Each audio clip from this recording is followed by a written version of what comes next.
Ladies and gentlemen, now it's too late with Alan Mosley. Yeah.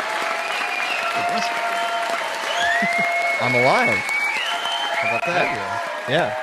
Only barely, though. Guys, welcome back for another episode of It's Too Late. I am your host, Alan Mosley, joined as always by the number one producer in late night.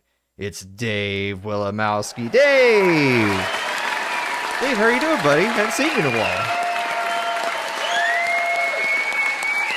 Casual Wednesday. Yeah. I'm doing pretty good. Just started my Thanksgiving vacation. I'm ready to relax a little bit, spend some time with family, eat, Yeah. How you doing? Oh, speaking of that, you guys got some big Thanksgiving plans? Well, we're gonna head over to my parents and just have dinner there. Probably just a couple of us, our family, their family. Maybe Are my brother you and his guys family. gonna have those famous that green bean casserole stuff? Is it coming? Yeah. Oh, nice. Yeah, we're making it. We're bringing it. That's what I'm talking about. I'm gonna be heading down to my parents' place tomorrow, which is also my only day off between now and January 6th, except for Christmas. Wow. Yeah. Wow. Imagine how excited I am. That's a big month. Yeah. People got to consume, Dave. So, Yep. And I'm gonna consume it. I'm gonna give it to him. You know. Do we have a button for me giving it to him? I think we do, don't we? Yeah, right there. Oh yeah. I had to hit it myself since you're not actually a good enough. How many years have we been doing this, and you can't figure out what I'm trying to? It's a few weeks to help you. So for people who are new to the show, normally this is the part of the show where we do a whole monologue and I'm wearing my suit and tie and I'm doing like the hee Letterman thing. That's probably more Michael Jackson than Letterman. And Dave's over there going, oh, 'cause he's laughing with whatever things I say. And then of course after that, then there would be all of our timeless classic segments like Meme of the Week and Viewer Mail and all that fun stuff that we do every week. But tonight is a very special episode. It is our second annual It's Too Late Star Wars Thanksgiving special featuring our good friend Scott Horton of the Libertarian Institute and AndyWar.com. And boy, me and Scott got so carried away talking about Star Wars this year and his book too that we might have run over just a tad on time. So speaking of time, we got a lot to get to tonight. Dave, how much time do we have left? Well, quick math. We have -1 hour and 37 minutes left.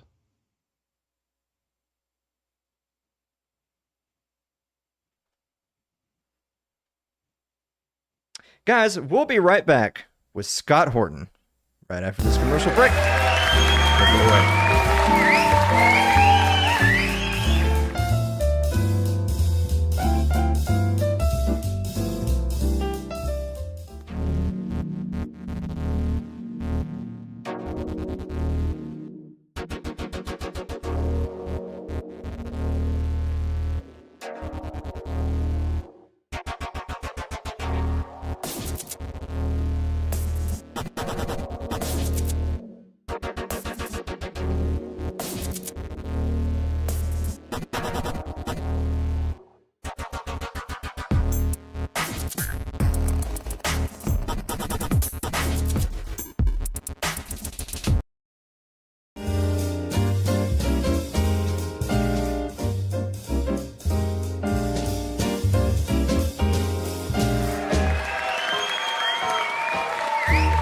Welcome back to the show, everybody. Our guest this evening is joining us once again for the annual It's Too Late Star Wars Thanksgiving special.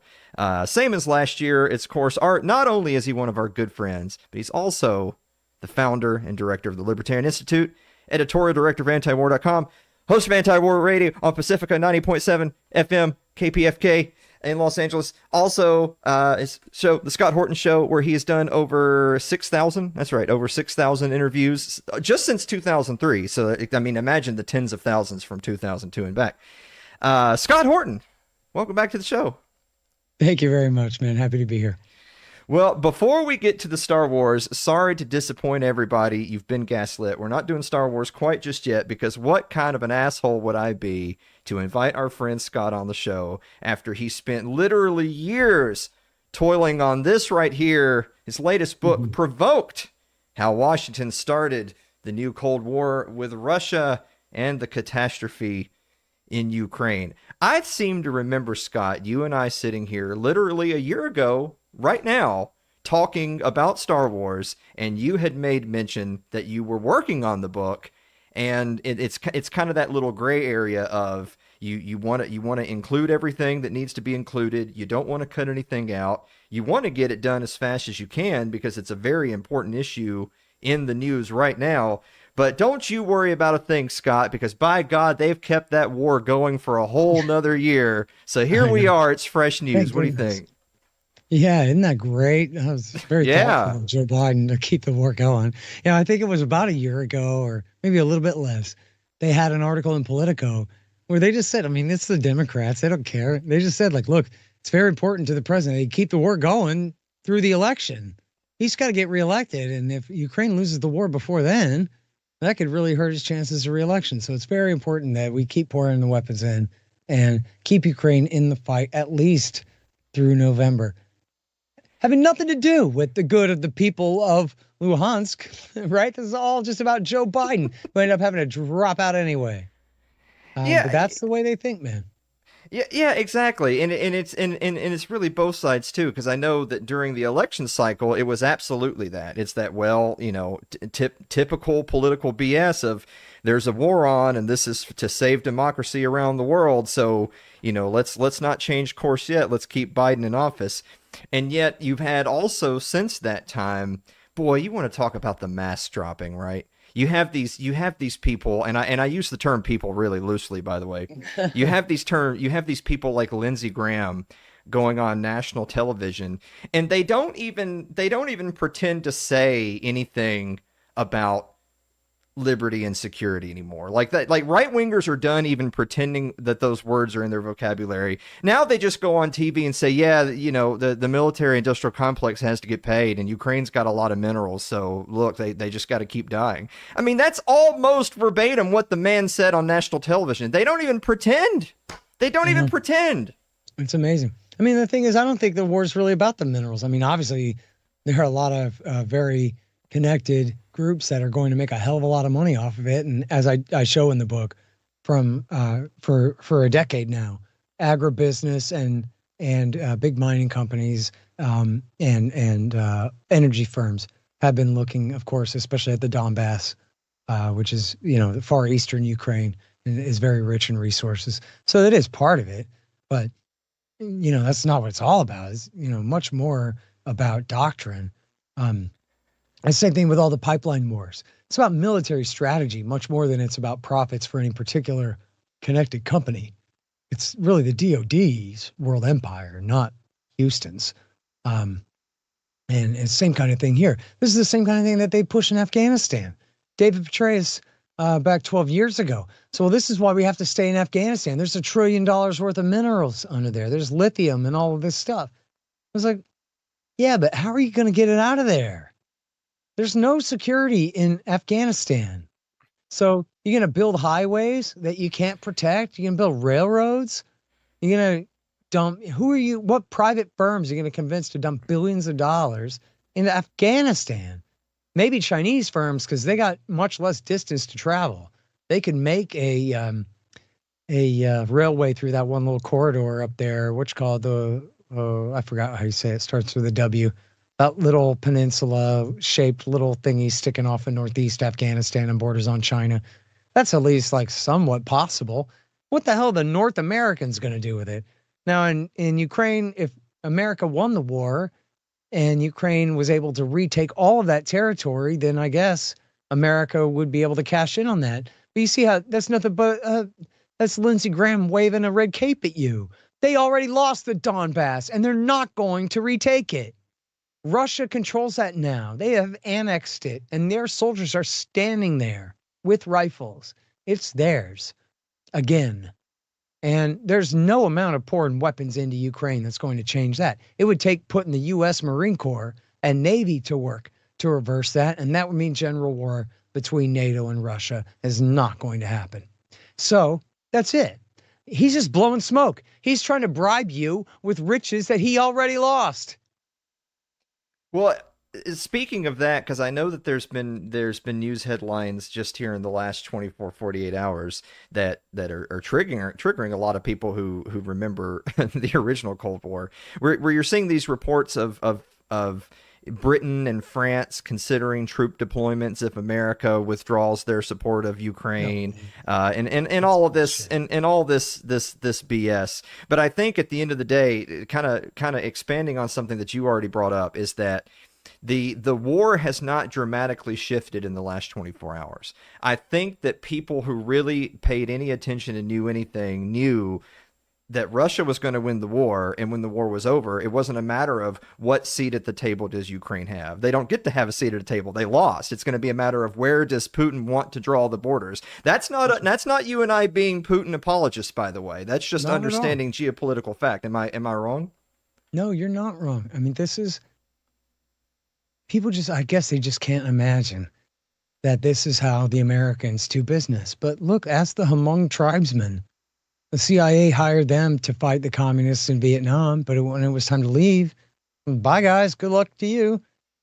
And the communists killed them. Look at the Tajiks and the Uzbeks and the Hazaras. They accepted American protection on their behalf for 20 years, and then they lost. And Taliban came in and killed them. A lot of them. And, politically at least enslaved the rest. They're certainly under, the Hazaras have very little say in the way Kabul is run. Let's put it that way. I don't know what all deals they've made with different warlords, of Tajik and Uzbek warlords, but certainly the population of Afghanistan, of northern Afghanistan, they're subject to the rule of the people of the South because America lost the war. Tough. Bye. What did Biden say? It's not worth it. We can't do anything about it, so we're leaving. This is the smartest thing he ever did. It's the only good thing he probably ever did in his life. Not that he did a good job of leaving, but deciding to not stick it out was certainly right. And it's the same kind of thing here. America tells Ukraine, don't worry, we'll give you whatever you need as long as it takes, whatever it takes, for as long as it takes for you to win back every square inch of your country, including Crimea. Wow, come on. All they do is lose more and more land this whole time. Well, not this whole time. They had some successes in the first year. Their last major success was in September of 22. September 22. Wow. And they've done nothing but lose territory since then, Alan. And so everyone's saying, no, we got to keep backing them more, because we love them so much. They're the ones digging them a grave to lie in. It's horrible, man. Well, speaking of that, I want to mention, Provoked, how Washington started the new Cold War with Russia and the catastrophe in Ukraine. A few more minutes talking about the book before we go full nerd mode. Sure. Now, everybody who saw Vladimir Putin being interviewed by Tucker Carlson, and there was all the memes and the jokes about how, Putin goes back to, well, of course, in 1498, da-da-da-da-da. On that note, where does your book start from a historical standpoint? Well, I go back in time, but the book at the beginning begins with the end of the last Cold War, the very end of the Reagan administration and the beginning of H.W. Bush and the fall of the Berlin Wall and the dissolution of the Soviet Empire. And then the question of, well, what's America going to do now that our enemy is gone? Are we going to come home, as Pat Buchanan and Ron Paul and Jude Wannitzki and others said, or are we going to continue to expand the empire?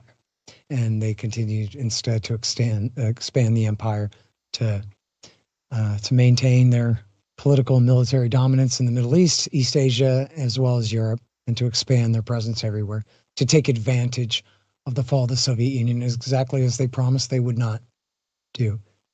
So that's how the book begins. I do not go back to, I mentioned that, yes, Russian civilization was founded in Kiev, in ancient times, but I sum up very quickly. I don't give a detailed thing. I just go, look, this land these borders are all malleable, right? It's not like they're all based on a river and that the line has always been there.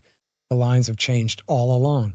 There used to be a thing called the Polish-Lithuanian Commonwealth that ruined a great part of what's called Ukraine now. It was not called Ukraine then.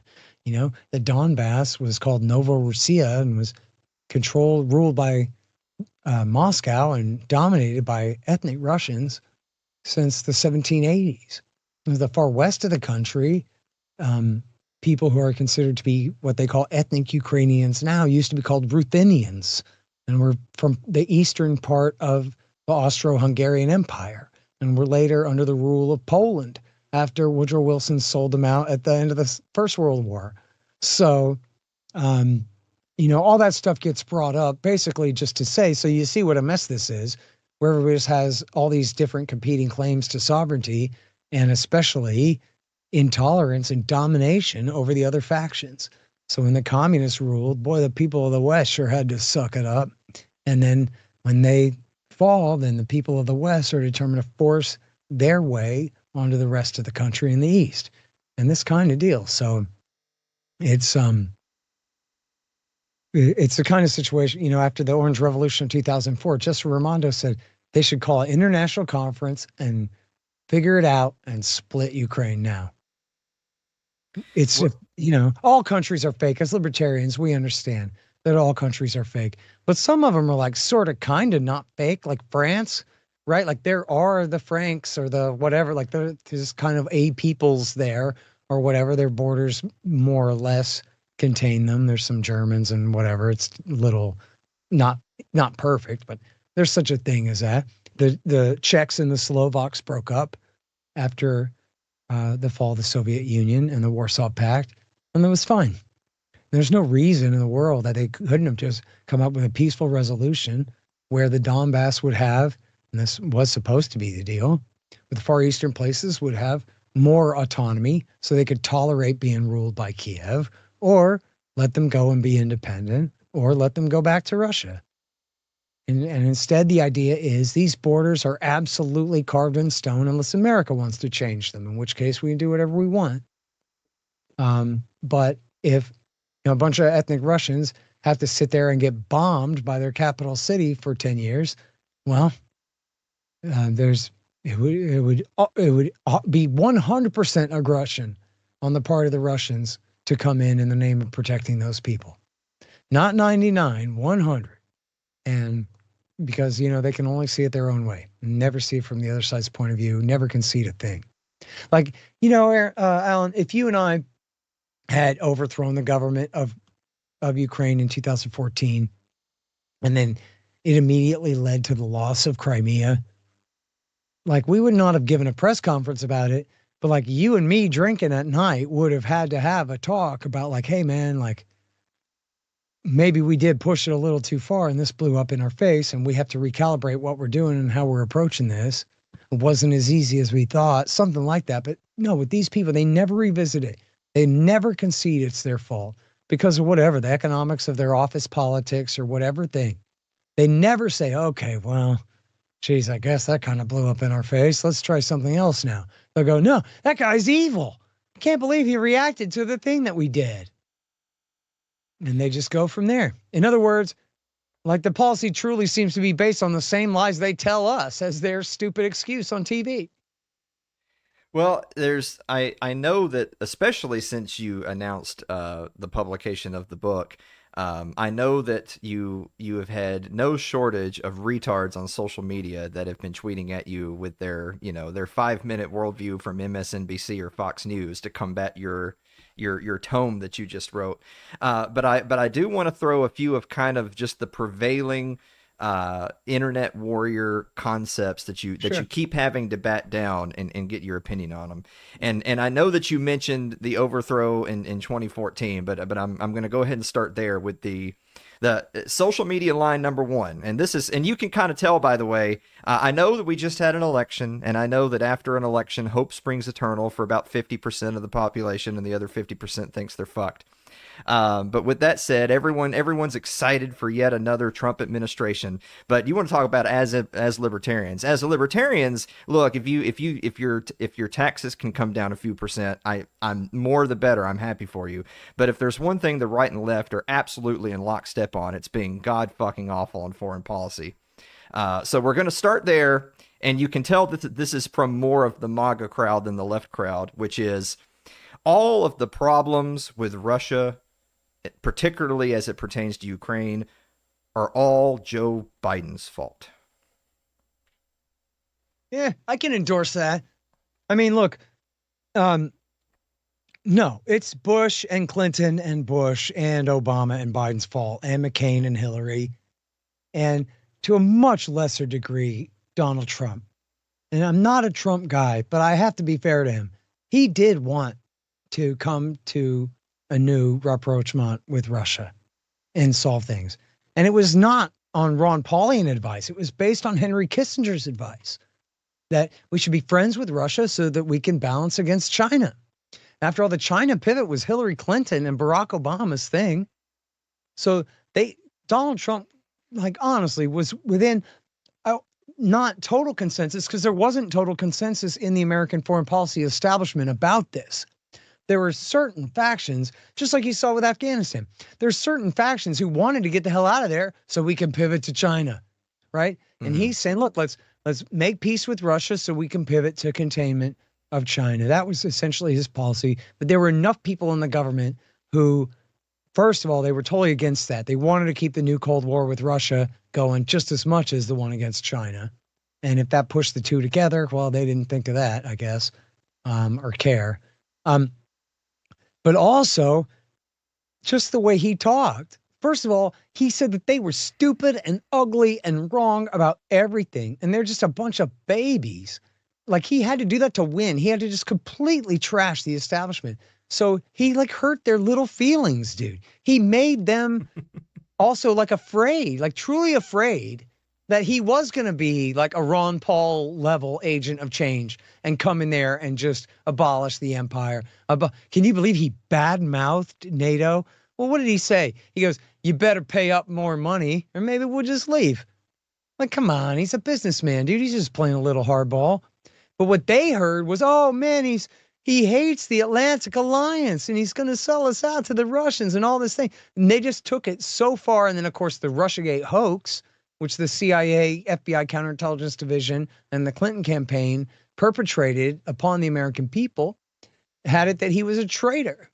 And so, you know, they admitted when they couldn't overthrow him under the 25th Amendment, the FBI told CNN that, well, if we can't get rid of him, at least we can rein him in by pretending to investigate him for another 2 years for a plot with the Kremlin to overthrow the U.S. government and things like this. And they just said, there's all different quotes in the book where they talk about, well, there's the president's policy, and then there's the executive branch's policy, and then there's the embassy's policy, and then there's Congress's policy. But the president's not in charge. The New York Times quoted an expert, I think from his government, saying the president, Trump, is like the captain of a ship. He's holding the wheel, but it's not connected to anything because the government has decided on its permanent policy. So now he was a hawk, and he was the boss, by the way. He could have stomped them down, and he did not have the intellect, the courage, or the allies lined up to wage a concerted effort to thwart all of this propaganda against him and this campaign against him. And so he ended up giving in to them over and over again. He escalated arms sales to Ukraine under pressure and even said things like when he sent, I guess this was after he bombed Syria, his son said, see, call us Russian agents now. And he also said the same thing, something like that, when he increased arms shipments. He said, or no, it wasn't when he increased arms shipments, which he did, worse than Obama. But he also was, I guess, explaining why he couldn't be more friendly with Russia. And he just said, as Donald Trump would explain it in very kind of simple terms, that would not be good politically right now to seek to get along with Russia on this thing, because everything is so upset right now. Like, just on that most basic level. It's sort of the same thing they did with North Korea. Remember when It's a microcosm. It's a writ small, but it's the same kind of thing. They said, oh, Kim Jong-un is just going to walk all over him. He's going to give away this store. He's going to, if he makes any deal with North Korea, we all know a priori, it'll be a horrible deal. And it will represent only Donald Trump getting completely jerned by the wily and crafty North Korean dictator. And they just made it where it was just completely poisonous. Like he could not overcome that. And of course he brought John Bolton with him and the rest. But it would have been very difficult for him to be able to shout that narrative down because they just hammered it home so hard. It's the same thing they did with Russia. This made it virtually impossible for him to get along. But anyway, back to Biden. Yeah, he overthrew the government there in 2014. And then John Brennan, the head of the CIA, went and caused the war. He told the acting president of the new coup junta to launch the war, and he did. And Barack Obama praised it and gave him a bunch of money and weapons to keep it going. They hired a bunch of Nazis since half the military quit and joined the other side. They hired a bunch of Hitler-loving Nazi militia guys to go and wage the war in its early months. And it was a catastrophe. They killed thousands of people and led to this. And look, perfect Trump of my imagination could have undone it all. He could have ended his presidency with the establishment be damned. He was going to see through this, that, and the other thing. But the truth is that Donald Trump is not Thomas Jefferson. He's Andrew Jackson. He's not Ron Paul. He's Giuliani. Man, as much as we want him to be Ron Paul, he's too interested in being kind of fake macho. Now, this was the story of how he hired General James Mattis to be his first defense secretary. He goes, wow, you remind me of George C. Scott and Patton. Yeah. Because the guy's got a big chest. He's got upper body strength with shiny metals all over it. And Donald Trump goes, wow, what an impressive man. You know, like probably reached out and grabbed his shoulder. Wow, what a specimen. I bet you know what to do on foreign policy. I'll make you the Secretary of Defense. Even though Mattis hated Trump and hated everything that he believed in. It was absolutely, might as well have been Hillary Clinton herself. And Trump goes, wow, you don't even remind me of Patton. You remind me of George C. Scott in the movie Patton. And so that's why Trump was not able to undo it, is because he was not sophisticated enough to pick a government full of men that he could know and trust. So he's not the type who stays up late reading and things like that. So he just doesn't know who he could rely on. So he relied on all bad guys. But then, yes, and then Joe Biden came in and he just spent the year 21, the whole year of 21, just picking this fight, doing nothing to stop it, encouraging Zelensky's belligerence at every turn, telling Vladimir Putin, yeah, you're just paranoid, but I'm not going to kowtow to your paranoia, pal. And in fact, here, we're announcing more military support. Here, we're announcing, again, we're reaffirming our intention to bring Ukraine into NATO. No, you can shove your treaty. We absolutely are not going to negotiate a new treaty with you, and certainly not one that ensconces permanent neutrality for Ukraine. Forget it. And they would rather have a war, and so they had a war. And so, yeah, when Trump says this would never have happened if he'd been there, yeah, that's right. I mean, Biden is particularly horrible and essentially caused the war to happen, refused to negotiate in good faith, refused to really do what it would take to prevent the war from happening, which is a real tragedy and a terrible risk for all of us, frankly. Well, on that note, I do want to bring up kind of a segue on to the next one that you hear a lot. So now Trump himself has said this. He said this during the election cycle, but of course Donald Trump says a lot of things, so you have to kind of take it with a grain of salt. But this is more kind of your prediction. Donald Trump says that if he gets reelected, he could end the war really quickly. Of course, he said he'd end the war in one day, but we won't say one day. Do you think that after Trump is inaugurated, the war in Ukraine will be over in, say, 6 months or less? Well, it's a big either or. I mean, he plays hardball. So his whole thing is, listen, come to the table and agree to terms that I like, or I'm going to severely escalate, which he has promised to do. I'll pour way more weapons in there than Biden ever did. He said that. And he reaffirmed that to the horrible Mark Thiessen at the Washington Post recently as well. He goes, yeah, most people didn't pick up on that, but that's true. I'll just threaten to escalate everything if Putin doesn't do what I want. So I think his basic intention is to do the right thing and try to end the war. I do believe that. But I also think that he's not always the best negotiator, and that, his maximalist positions, the kind of negotiations that might work very well in business, could be very counterproductive in a situation that's such a dangerous game with so much at stake. And, for Russia on their border, but also for both sides with H-bombs pointed at each other. So I have to say, though, Alan, I do know this about Trump, that he is terrified of nuclear war. Unlike a lot of these goons who don't know the first thing about it or care at all, or just think that whatever, they have their magic wish, Jesus will protect America, or whatever they think. Donald Trump has told the anecdote before that he had an uncle that taught at MIT, who was a brilliant genius, the most brilliant genius who ever lived, in fact, tremendous genius. And he explained to Trump what a nuclear war would look like when he was young, I guess. And he understands what that would mean and talks about it in a way that you don't hear other politicians talk about it, other than perhaps Tulsi Gabbard. That, look, this is a real risk and it's extremely dangerous, and I'm not willing to risk this. Forget it. And just that basic sentiment is such an improvement over our current circumstances that it should be celebrated. And he should, certainly be chastised when he does the wrong thing. But he should certainly be encouraged when his heart is in the right place and when his intention is in the right place. The problem, Alan, is that Ukraine got their ass kicked, and they're going to have to give up a lot of territory. And I don't know if they can. I mean, I was just on my previous interview discussing with the lady about how the Nazis have threatened to kill Poroshenko and then Zelensky numerous times. You're not signing any peace deal with Russia, or we're going to blow your head off, dude. You're going to be hanging from the tree on the main drag in Kiev if you even think about it. Forget it. No to capitulation, or you will be killed, Mr. President, they say. And the New York Times said, like, hey, this is a credible threat. These people have overthrown the government twice. They could do it again. They truly are that dangerous. And so Zelensky may not be in a position to negotiate. It could be that America just has to just tell them, well, look, we're not going to do this anymore.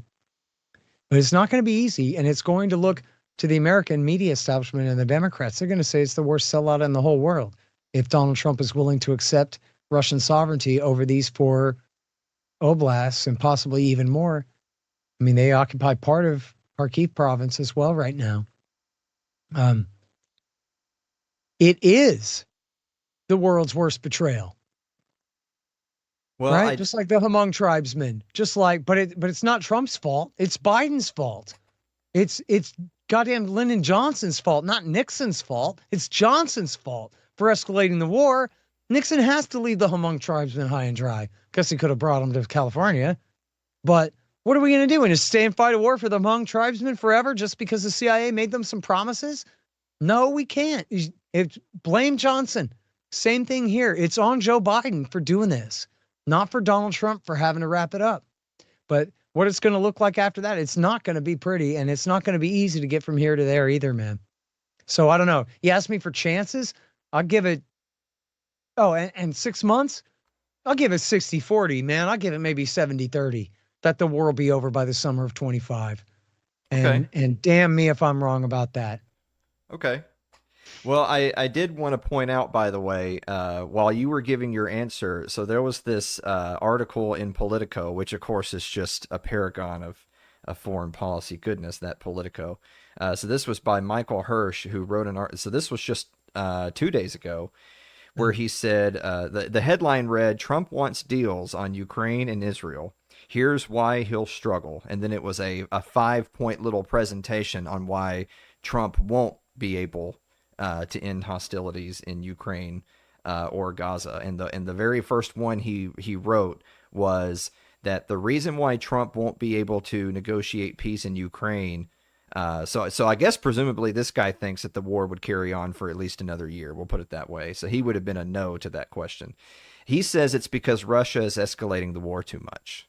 So since Russia is escalating the war, then that means the war is going to continue no matter what, which now keep in mind, the same author also believes in continuing to arm Ukraine with the long-range missiles. They were applauding with glee, taking the reins off of Zelensky and saying, yeah, absolutely, fire those missiles deep into Russian territory.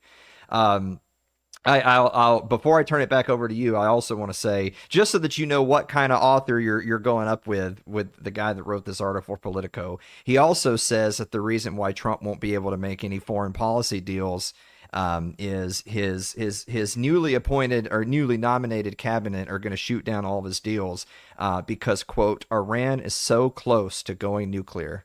That's yeah. And also because North Korea's Kim has a new best friend, which of course they write Vladimir Putin. Yeah. Don't get me wrong. This one article also has in it that because China's Xi has become more hardline than ever. So those are your top 5 reasons why literally 0 peace deals will be signed under Trump. That's what Politico says. All right. Well, first of all, Michael Hirsch, he's the former Newsweek reporter. I know him. I've interviewed him before back years ago. He's had his moments. I disagree with him about this. I think, first of all, on the question of Russia's escalation, I mean, no. What are you saying? That the argument against peace talks is going to be, no, we have to keep giving them more weapons longer until they can get in a position of strength, when they have been getting in a position of weaker and weakerness nonstop, essentially daily, since September of 22. Helping them more and longer doesn't put them in a position of strength. It puts them in a worse position to negotiate from the longer that they put it off. And he's just whistling Dixie, pretending that ain't the case, right? In other words, Russia's escalation means, boy, you better give up now while you're only this far behind. Because yes, he could take Kharkiv. He could just bomb Kharkiv until the civilians flee and then just march his men in there. He could take Odessa. Should not be easy, but he could. So no, you want to stop now before they lose Kharkiv and Odessa, before things get worse. So that's the first point. The second point is, on all his hawkish advisors, that's a huge problem. Sure. If Donald Trump was Ron Paul and he hired a bunch of tough guys just to protect his right flank and say, look, I'm Hegseth, and I'm the toughest special operations guy, and I can do 500 push-ups, and I say that it's okay for Mr. President Trump to make peace with these other bad tough guys out there in the world, because don't worry, I got his back, and me and the military are such tough guys, then that would be one thing, right? That would have been the mandate. That should have been the mandate to General Mattis. Listen, Mattis, I'll give you the job, but the job is for you to stand and protect my right flank and tell everybody it's okay when I make peace. That's the advantage in having a right-wing tough guy, but he's got to be on strict orders. That's the deal. That's why you're here, and that's what we're doing with it. Otherwise, you just hired a bunch of right-wing tough guys. They just want to fight. They don't want to give in. To them, they think everybody's a bully and that they're the hero forcing the bully to back down. That's the only way in the world that they can see anything that happens. And so unless they're on like, oh yeah, no, I'm totally with you on, we're completely turning over a new leaf on American foreign policy thing here, then he's just completely sabotaging us and himself. And just like he did the last time, we filled his National Security Council with hawks and enemies who had, not the slightest thing to do with America first, the same thing that he's doing now.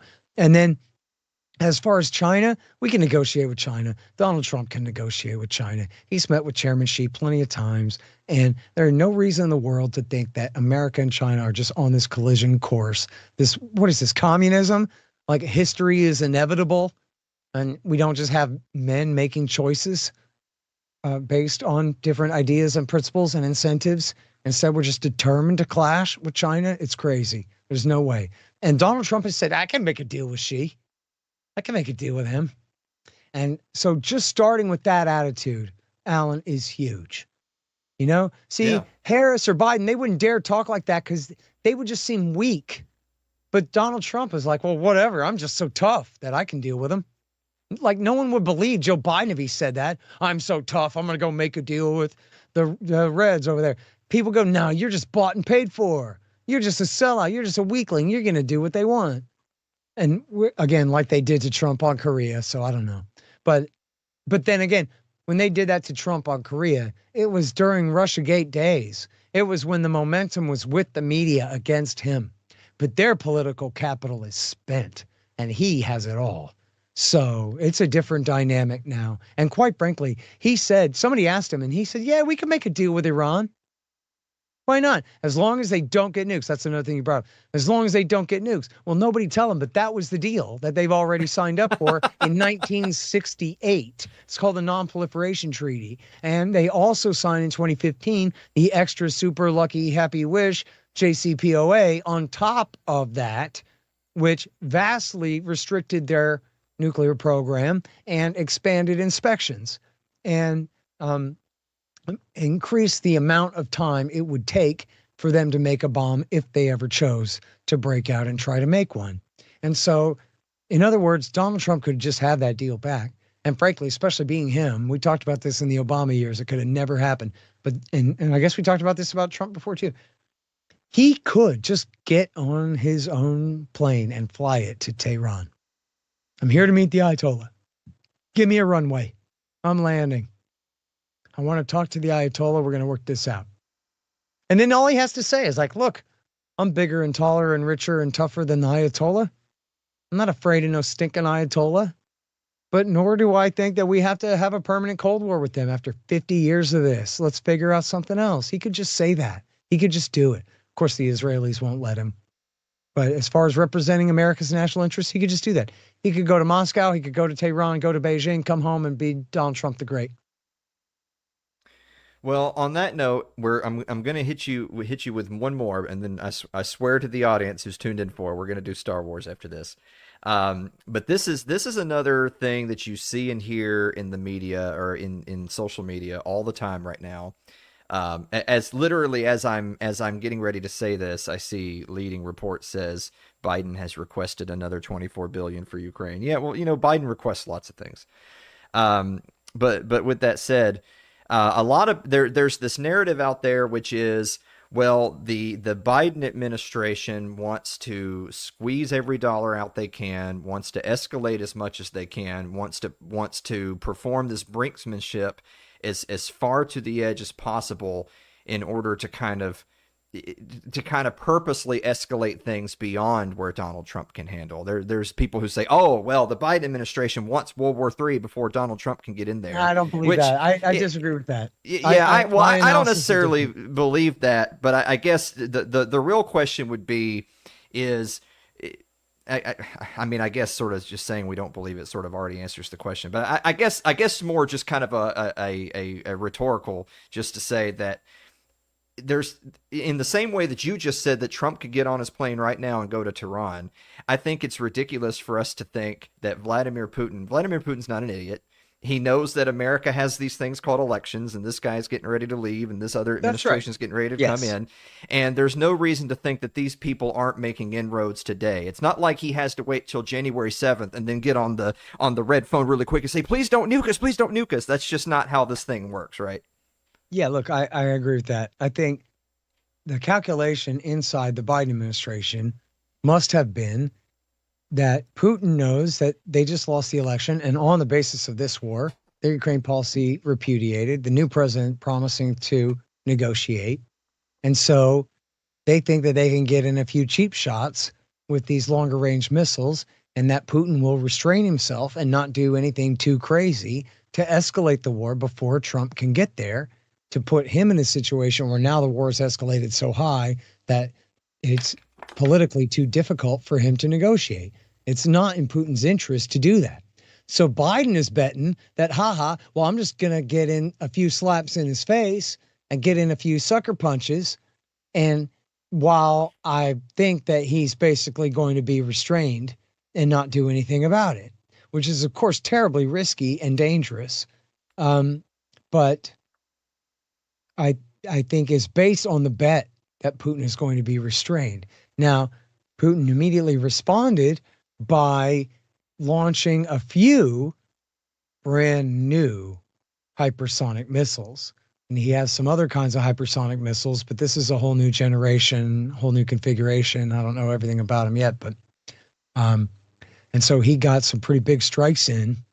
But what he didn't do was hit Warsaw or London or Paris or Berlin, or even Lviv. I don't think, he kept his attack inside Ukraine, demonstrated that, well, here's an escalation for you, but he didn't unleash atom bombs. And the thing is, he really doesn't need to. Now, people are right to say, and I don't want to play this down too much. I don't want to be an alarmist and tell people to, oh, be afraid, there could be a nuclear war. By the way, my book is for sale and whatever. Like, I'm not trying to do that.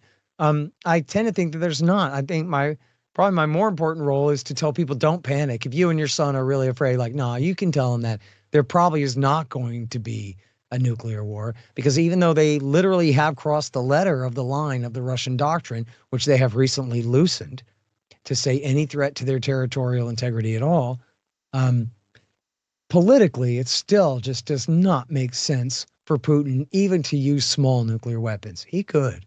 And the Russians do have a lot of tactical strength nuclear bombs. But like even the Ukrainian forces inside Kursk, they don't need nukes to drive them out. Even these new attack them long-range missile strikes inside Russia, they don't threaten Moscow. They don't threaten. I mean, they can kill civilians with them, in some villages and so forth. But do they truly like threaten the Russian regime? They're driving people to severe anger. But are they driving them to fear? Nah. Is Putin afraid that he's about to lose everything, that Moscow's going to fall? Nah. So, again, they're past the letter of the doctrine already, which is unforgivable. But in terms of like putting yourself in Putin's shoes, he would be a maniac to use an atom bomb now. He would be a maniac to hit Warsaw or Tallinn or London or something like that and escalate this thing where now Trump has no choice but to stay in the war. And even Biden, because the way you phrase the question, like some people speculate, Biden is trying to force Putin to react in such a way that Trump won't be able to negotiate on it. I don't think Biden's got the balls for that. I don't think that's what's happening. I don't think he's trying to make it. I don't think he's trying to force Russia to react in a way that makes it impossible for Trump to pursue his policy. I think he's getting in a few cheap shots while he thinks he can get away with it. And otherwise, I don't think that Biden has the, what you might call courage or whatever, I meant that like an ironic use of the term or whatever, but like the arrogance to say that, no, he's going to rig this thing against Trump. I mean, you saw the way it was Biden who said, hey, let's pretend that Flynn is in violation of the Logan Act and all. He got in on Russiagate back then, but this time he's not doing that. He didn't just set up the FBI on a fake investigation against Trump before he's inaugurated. He invited him to the White House, shook his hand, gave a big smile, promised to cooperate with the transition team and all these things. So it would be, I think it's too far out of his planning for this time. In fact, I think Biden is taking kind of pleasure in showing what a bigger man he is by helping bring Trump in to follow him in a way that Trump did not do for him. And so that's where he gets to prove that he's a good sport and a better man kind of thing. So this would certainly be contrary to that as well, if he was trying to truly hem in Trump that bad. And by the way, like they could have done a lot worse than those attackums, right? He really wants to stir shit up. He could sail battleships or, destroyers into range and, bomb the crap out of the Azov coast. He's not doing that. Well, on that note, I think we're gonna turn it over because God only knows where we're gonna go from here and how much time this is gonna take. But ladies and gentlemen, it's now time to talk about some Star Wars. And you guys can't see my monitor, but that's the biggest Scott has smiled since we started the show right there. Getting ready to start Star Wars. Scott, I want to open up with this. This is just a quote. Space opera isn't about looking into the future. It's a reflection of where we are now. So we're going to do a little bit similar to what we did last time, kind of starting with the original trilogy and then going back to the prequel trilogy. So in order of release, not in order of chronological.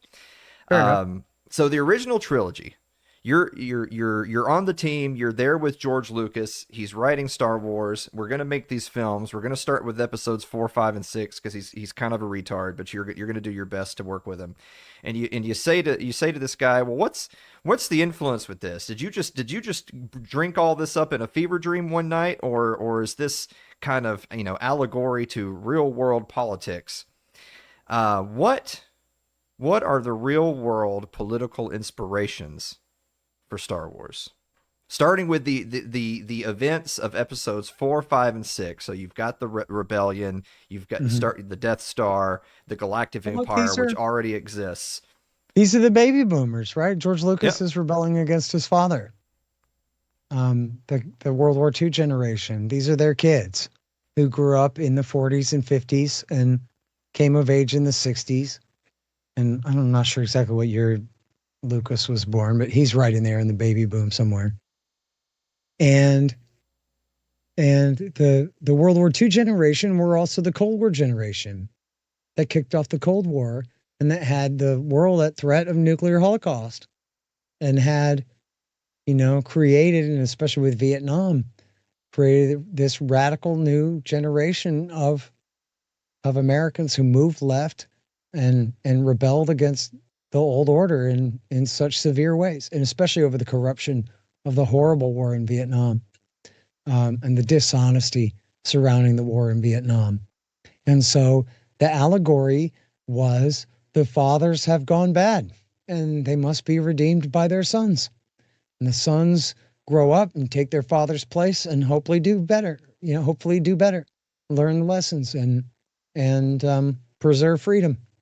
And so the empire in Star Wars is us. And it's a tragedy, really, that at the time, I didn't really come to understand this until much later. But Star Wars came at a time in cinema when everything was so gritty and realistic and very anti-war, very post-Vietnam. And Star Wars came and made war fun again. And most people didn't understand. Most people thought that the evil empire was just the Soviet Union and the rebels were the Americans. And we're not fighting Vietnamese in Star Wars. In Star Wars, we're fighting the Japanese, right? The attack on the Death Star, that was all World War II footage of planes fighting the Japanese. World War II movies. They recycled that whole kind of thing. So our guys are they're fighter jocks going up against other mechanically sophisticated fighter jocks, right? And a co-equal power like Japan, or the Soviet Union. And so in a tragic way that I think Lucas didn't intend, it's really helped rehabilitate war and help convince the American people in a way, help condition them that actually forget Korea and Vietnam. World War II is what it's really all about, where we're always the good guys. And then the more sophisticated lesson later in the movie that, no, this is about us. I mean, it's got allegories to the British and all different kinds of things about it. But ultimately, as I think most people who are interested in this stuff understand, that in the end, it was supposed to be the Wookiees and it ended up becoming the Ewoks. But in the end, what it was supposed to be was the Wookiees were the Vietnamese. And they were the technologically unsophisticated, peasant population, uneducated, non-technological peasant population, deemed inferior by the first world power, who brought them to their knees through dedication and ingenuity and all of this. And even the red and the blue lasers, I actually learned this just only in the last year. The red and the blue lasers were a direct allegory to the tracer fire rounds in Vietnam. The Americans fired green tracer fire rounds and the Vietnamese red. And that's why the Empire has green lasers, green turbo lasers, and the Empire shoots red lasers in Star Wars. I was part of that. And so that was what the story is really about, is it's the fall of the American empire. And even, Moff Tarkin is Richard Nixon, the empire, or the emperor. Tarkin was sort of a stand-in for the emperor in the first movie. He's a Nixonian character, right? That's who he's based on. And the emperor himself is also based on, Lucas has said that, people forget because Nixon was run out of town through Watergate and all that, but he was reelected with the biggest majority ever up until that time, till Reagan beat Mondale. He had an absolute landslide in the election of 92. And they started talking about, maybe we'll repeal the 22nd Amendment and allow Nixon to run for a third term. And they were already talking about that. And that was essentially, according to Lucas, what really gave him the idea to write the movie. Because he said he was interested in not just tyrannies, because the world's lousy with tyrannies, but what to him was so compelling was these stories of democracies that turned into tyrannies, like in ancient Rome, in Germany, and in the United States, where you had a limited republic and then you gave it all away. And for what and why? And of course, then the lesson is because of war and deception, right? Good people betrayed, doing the wrong thing, thinking they're doing the right thing. And they ended up, ruining everything. That's the story of the prequels. We'll do that in a sec. But, well, I know that because this is coming straight from George Lucas's mouth. I know that he has said in interviews that you nailed it. You're absolutely right that the original trilogy is really more it's a Vietnam film. Which is funny because the movie The Deer Hunter, which I love the movie Deer Hunter, but Deer Hunter and the original Star Wars came out I think like within 3 months of each other. And boy, you want to talk about two very different Vietnam films, Star Wars and Deer Hunter. Well, there's no Vietnam in episode 4, right? You don't get to the part where you're siding with the insurgency against the empire, a real insurgency against the empire, until the third one. In the first one, it's much more, like I said, it's much more like World War II, where it's major powers against each other. The Rebel Alliance are not just insurgents, right? They have, massive spaceships and control at least some planets and have fleets of fighter jets and all of these things, right? So they're not just like, ragtag rebels on the ground like you would have in Afghanistan, like a Rambo 3 type thing. Like these guys got X-Wing fighters. They got money. Somebody's very powerful is financing the Rebel Alliance too. So you don't really get the Vietnam metaphor until the third movie. And then, of course, because Lucas loved Chewbacca, he wanted the Wookiee, so he made the Wookiee the co-pilot. But now Wookiees can fly spaceships. So now they're not technologically unsophisticated anymore. So now instead of having a planet full of enslaved Wookiees, he decided, well, also we can save on costumes by just cutting them in half. And we sell more teddy bears to little kids and this kind of thing. And so by the time the Vietnamese became the Ewoks, it was kind of too hard to tell. I remember thinking at the time that the analogy was much more toward the American Indians. Of course, the American Indians didn't win their insurgency. The American Indians lost badly. But it seemed like, the way they had their feathers and their beads and the way they worship C-3PO and stuff like that, they seemed much more like American Indians than Vietnamese, the way they were portrayed in the movie. But also, they were just too cute. So it like kind of just changed the subject a little bit from like, what are we seeing here? And the lesson of insurgency versus empire and all that got a little bit washed away in the kind of plush toy atmosphere of the deal, Well, one thing you said that I do definitely want to remark on, which this is a Star Wars show, so we're not going to talk about Game of Thrones. But one thing that I did want to mention is that when George R. R. Martin was writing A Song of Ice and Fire, which he'll never finish, but I'm not going to get triggered today. Hey, I know how that goes, George, man. It's cool, bro. Yeah.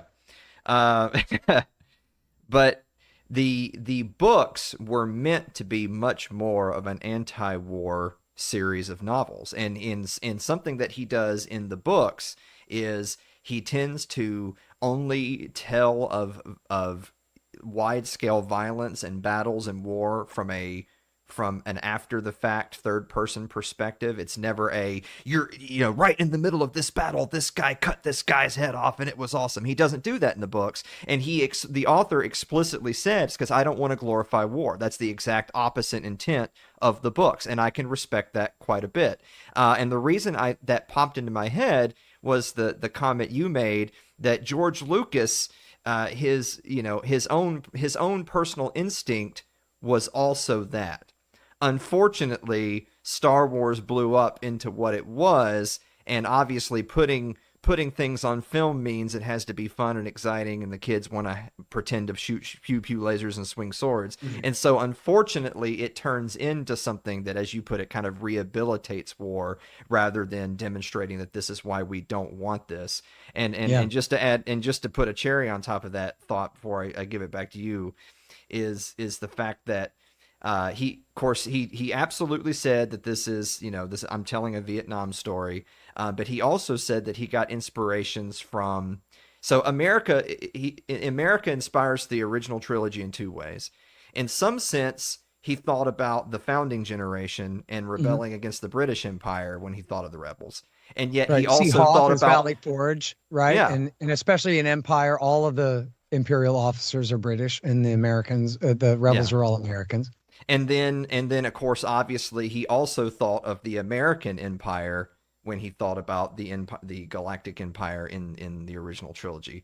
And so I guess all I'm trying to say is that while you and I are discussing this, and I think it's nailed perfectly, and I think if George Lucas were here, he would agree with what we're saying. I think, unfortunately, because there's this and the movies came out like 3 or 4 years apart, I think, between like 77 and 85 or 86 or something like that. No, it was 77, 80, and 83. Yeah. Okay. There you go.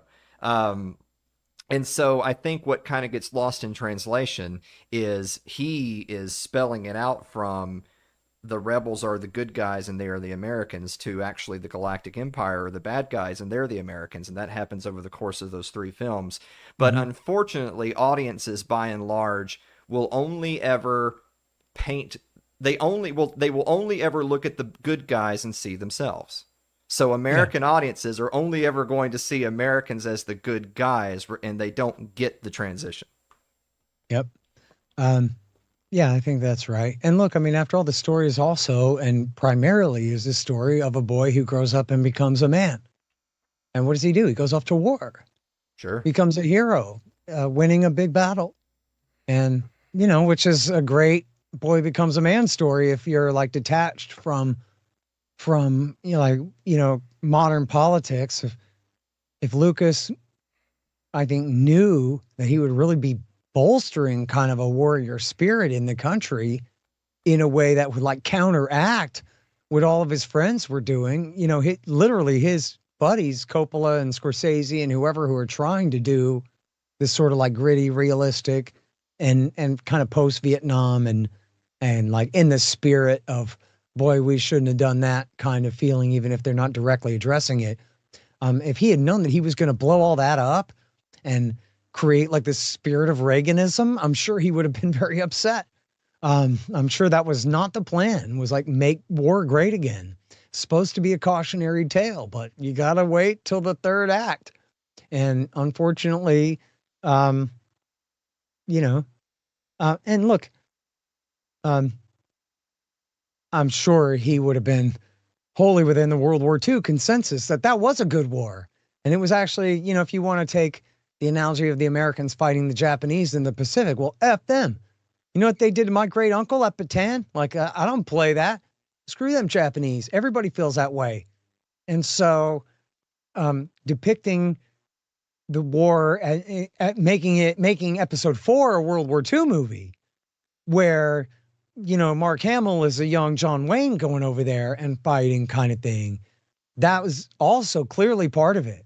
And I think that probably the message was not as, I think that Lucas probably was not intending to reinforce militarism so much. I mean, the Empire, the real militarists, right? But again, as you say, people only see themselves, and it's an American movie for Americans, starring Americans. And so isn't it about we're the good guys and the Soviets are the bad guys? Maybe the Germans, because Hitler has kind of a Nazi German helmet. Maybe the empire of the Germans and the rebels of the Americans. So America's not a corrupt, evil empire. America is Christopher Reeve's Boy Scout Virgin Superman. Maybe Jesus himself. going to save people Well, at his own expense. I think And, also too. Now I know that the actual like condition PTSD wasn't clinically written down until like 1980 or something like that. But the concept of PTSD had been around for a long time before. And one thing that I'll always a couple of things I'll always appreciate from the original trilogy, since we're harping on that right now, and we'll move to the prequels of it, because I think the prequels is when you start to really get into the weeds for a lot of reasons. Is one, you look at, of course, the Alec Guinness playing Obi-Wan Kenobi. And on a, as a quick programming note, I think what's his face played a good young Obi-Wan Kenobi. I think he did a good job of trying to capture Alec Guinness's mannerisms while also just being his own young acting self. But Alec Guinness was a fantastic mentor Obi-Wan Kenobi character. Sure. And it added a certain gravitas to the films. But a lot of people have gone back with the benefits of hindsight, have gone back and watched the original trilogy and are like, man, you want to talk about the character Luke being the young guy becoming a man. Well, what does he do? He goes off to war. But what else happens? He comes back scarred. He comes back changed. He's not the same guy. And by the end of it, what does he do? He casts his lightsaber away. He's not going to fight anymore. And that was the answer, and that's really powerful. And it is a powerful scene in Return of the Jedi, but it does leave you wondering if people really understand the depth to that, and vice versa. The reason I bring up old Ben Kenobi and Alec Guinness is that, when he is an old man who has lived beyond all of his comrades and former friends, and Luke is the young guy dreaming of going off to war. It's the perfect dichotomy of Luke is saying, "Oh, tell me more. This is all so exciting and new." And old Ben, he has PTSD. He does a great job of portraying it in his face that this is not a topic that is friendly to revisit. He's kind of got a little bit of that 1,000-yard stare when they're sitting there on Tatooine, and Luke is just, starry-eyed while old Ben's sitting there. He looks old in that moment. And importantly too, for the story, yeah, it's Obi-Wan tells Luke, "You have to come with me, man. I'm too old for this. You have to help." And Luke says, "No, I can't. I got responsibilities." And this is an important trope of American, political and entertainment culture, at least, in Westerns, and maybe going back to Washington resigning the presidency, or I don't know, but the reluctant hero, like he will whoop ass by Act 2. But in Act 1, he refuses, and usually for good reasons. Listen, I'm loyal to my uncle. He's kind of a hard ass, but he needs my help, and he says I can't go. So he's in charge around here, and I got to get home. I'm late. And it's only when his family is killed and he's left with no choice that he goes off to fight. And that's an important part of the story as well. But yeah, you're right. And I'm glad you did bring up, because I was kind of focusing more on like the broader story. But and the story of Luke is, yes, in order to win at the end, he has to surrender, and because he knows that if this is the story of the Empire the Republic becoming the Empire in microcosm. If Luke embraces the dark side of Force, then he will be the Emperor, or his right-hand man, his enforcer. He'll be the Attorney General of the galaxy through fiat, through raw strength, and not the consent of the governed. He will be the tyrant if he uses his power, even his power of good. If he unleashes it in such a way to destroy the tyrant, he will replace him. And so the answer then is that at some point, no, you have to back off before you stare into the abyss so darkly that it stares back into you and you become the evil that you're trying to oppose, which of course is, we get the mirror image of that at the end of Revenge of the Sith, where that's exactly what Kenobi says to Anakin Skywalker. You become the very thing you swore to destroy. Because instead of throwing his sword down, he said, "I'll show you," and embrace the darkness. And so that's the same thing, get it, as the Republic becoming the Empire, refusing to, and under the leadership of the Emperor, the secret Sith, refusing to refrain from exercising all the power at their disposal in order to keep rebelling systems in the Republic. And in order to save the Republic, they turn it into an empire. And so that's I guess, the segue to the prequels there. But that's, again, overall, that's the lesson. That's what they're trying to teach you about the movie. And frankly, that's why I'm like this, because I was interested in, what does it mean? A difference. What is the Republic? What does it mean before the dark times, before the empire? I mean, for my whole life, since I was 4 years old, those two things were the same thing. Sure. You know, the dark times, the empire. What does that mean? It means permanent war. It means tyranny and oppression and violation of people's individual freedom. You know, in the book of Star Wars, Biggs tells Luke, the Emperor's nationalizing more and more territories. It won't be long till your uncle's just another tenant slaving away for the greater glory of the Empire. That's what it's all coming down to, man. They're taking over everything. And that was why it was worth it to fight, you know, in that part of it. But anyway, so I guess that's the segue to the prequels, if you want, then.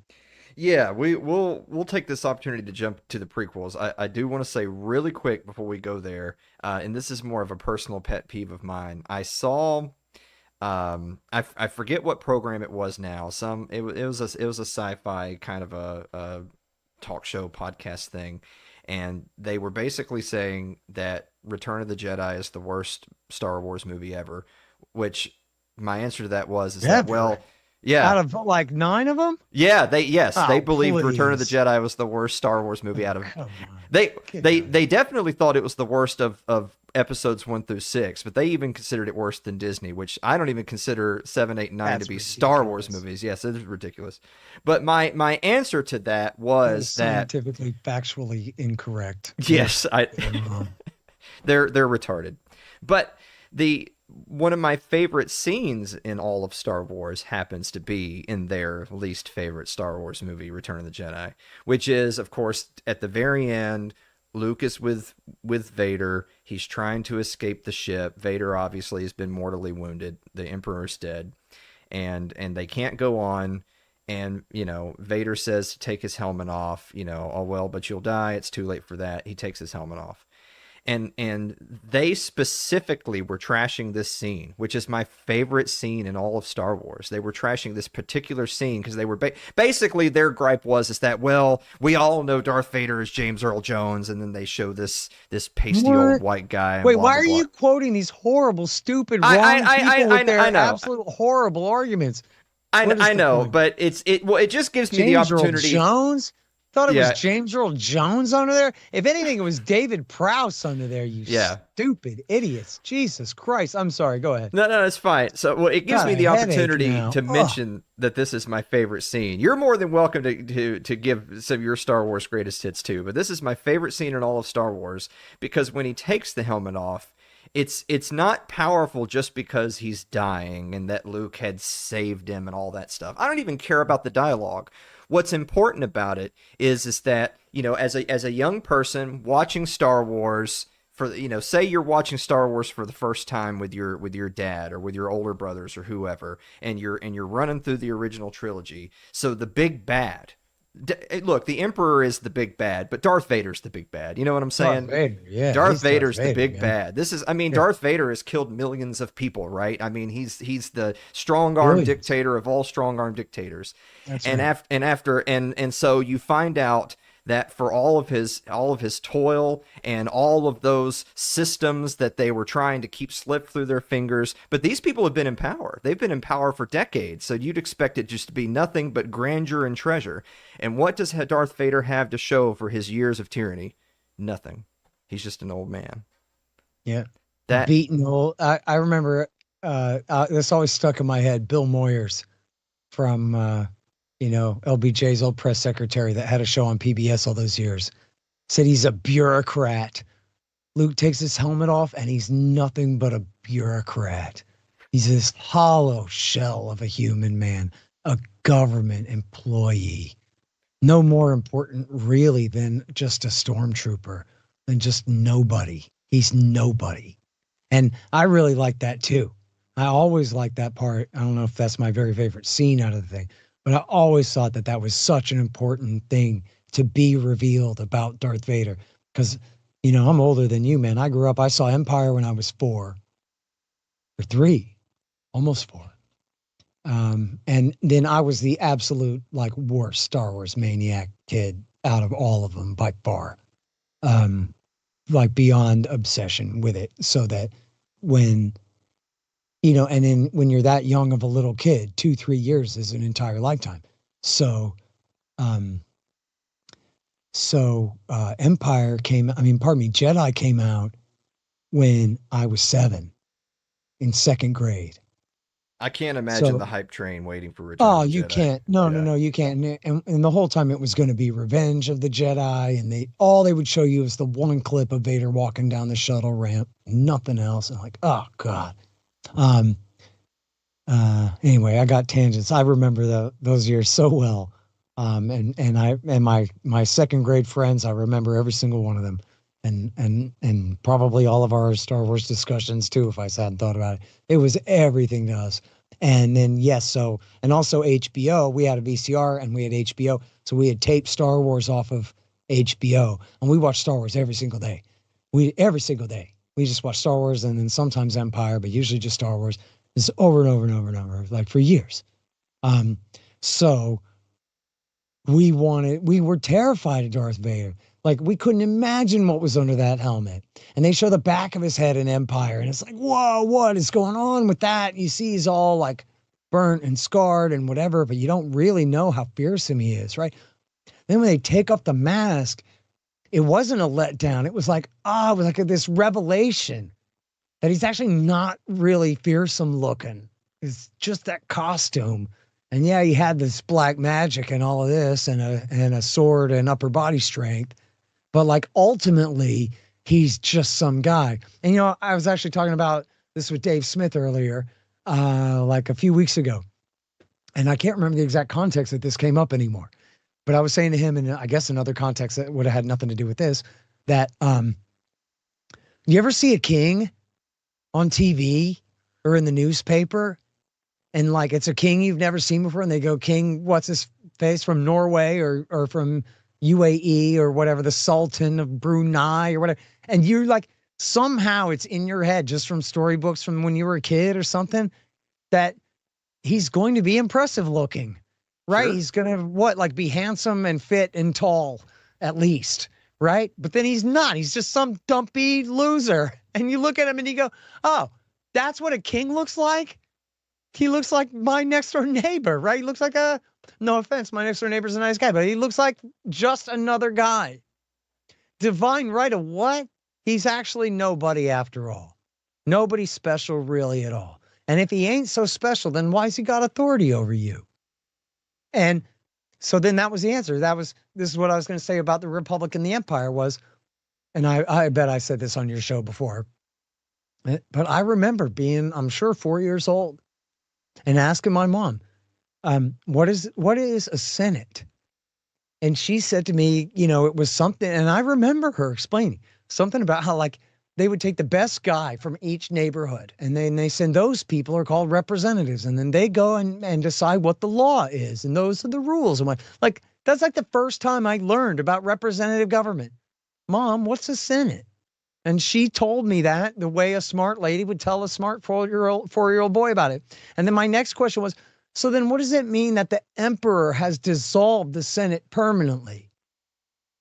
And she says, oh, well, see, the emperor is a horrible, evil sorcerer, and Darth Vader has a Death Star and can blow everybody up. And so they don't have to listen to the best guy from every neighborhood to go and make the law. They can just do what they want because they have power and they have the Death Star and whatever. These are not her exact words, but something like that. They did that because they can, because they don't have to listen anymore, because they're powerful enough that they don't have to listen anymore to the Senate. That's what it means. And in the name of Princess Leia's emergency, right? Not the phony emergency of Count Dooku's plot in the prequels, but Princess Leia's genuine rebellion still amounts to a galactic civil war and a state of emergency. And so what was left of the Imperial Constitution was suspended in Episode 4, as Moff Tarkin reports to the guys at the table. The Senate is long gone. The last remnants of the old republic have been swept away in the name of the emergency. in the name of the war. And this is the same thing you see just like in the microcosm in Empire Strikes Back. This is very deliberate. This is part of the message. And again, he's trying to inculcate 7-year-olds and 12-year-olds with this. That's who the movie's for, and it's who he's trying to teach. And it's a funny line, but that makes it memorable, and it sticks in your head.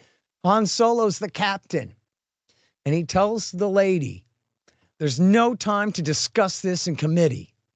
And she says, I am not a committee, right? But the thing is, he's the captain of the ship. He's making executive decisions. He's not going to sit around and listen to her. And why not? Because it's an emergency.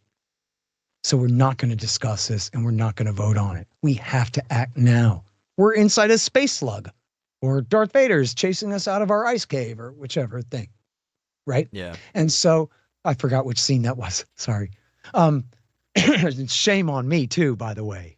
Would it help if I got out and pushed? That's earlier in the movie. But so that whole thing about the committee, that's what the Star Wars is about. That's what Star Wars is about. There's no time to discuss this in committee. That is the story of Star Wars. In the name of the emergency, the Emperor will create a dictatorship and enslave the galaxy. All right. On that note, okay. Prequels. Prequels, obviously, for lots of reasons, are a much different set of films than the original trilogy. And I think we already talked about our general views of the prequel trilogy the last time you were on. But I want to kind of keep the theme going of, well, what's the political, historical inspiration behind this? So we talked about the original trilogy, the prequel trilogy. I'll kick it over to you to kind of give me your thoughts. But I want to preface it by saying the last year, when you were on for the Thanksgiving episode last year, there was one, you said one thing, and it was just almost just a completely throwaway line because we were trying to cover so much Star Wars ground in such a short period of time. But I'm going to this is what you said. You said, quote, okay. Well, the whole prequels were just the American Civil War, but Jefferson Davis and Abraham Lincoln are on the same side. Yeah.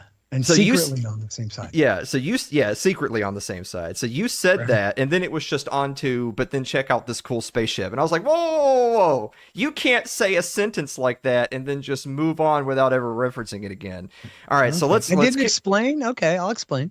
Yeah. All right. So we'll start there since I've already brought it up, and then we'll talk about the prequels more generally.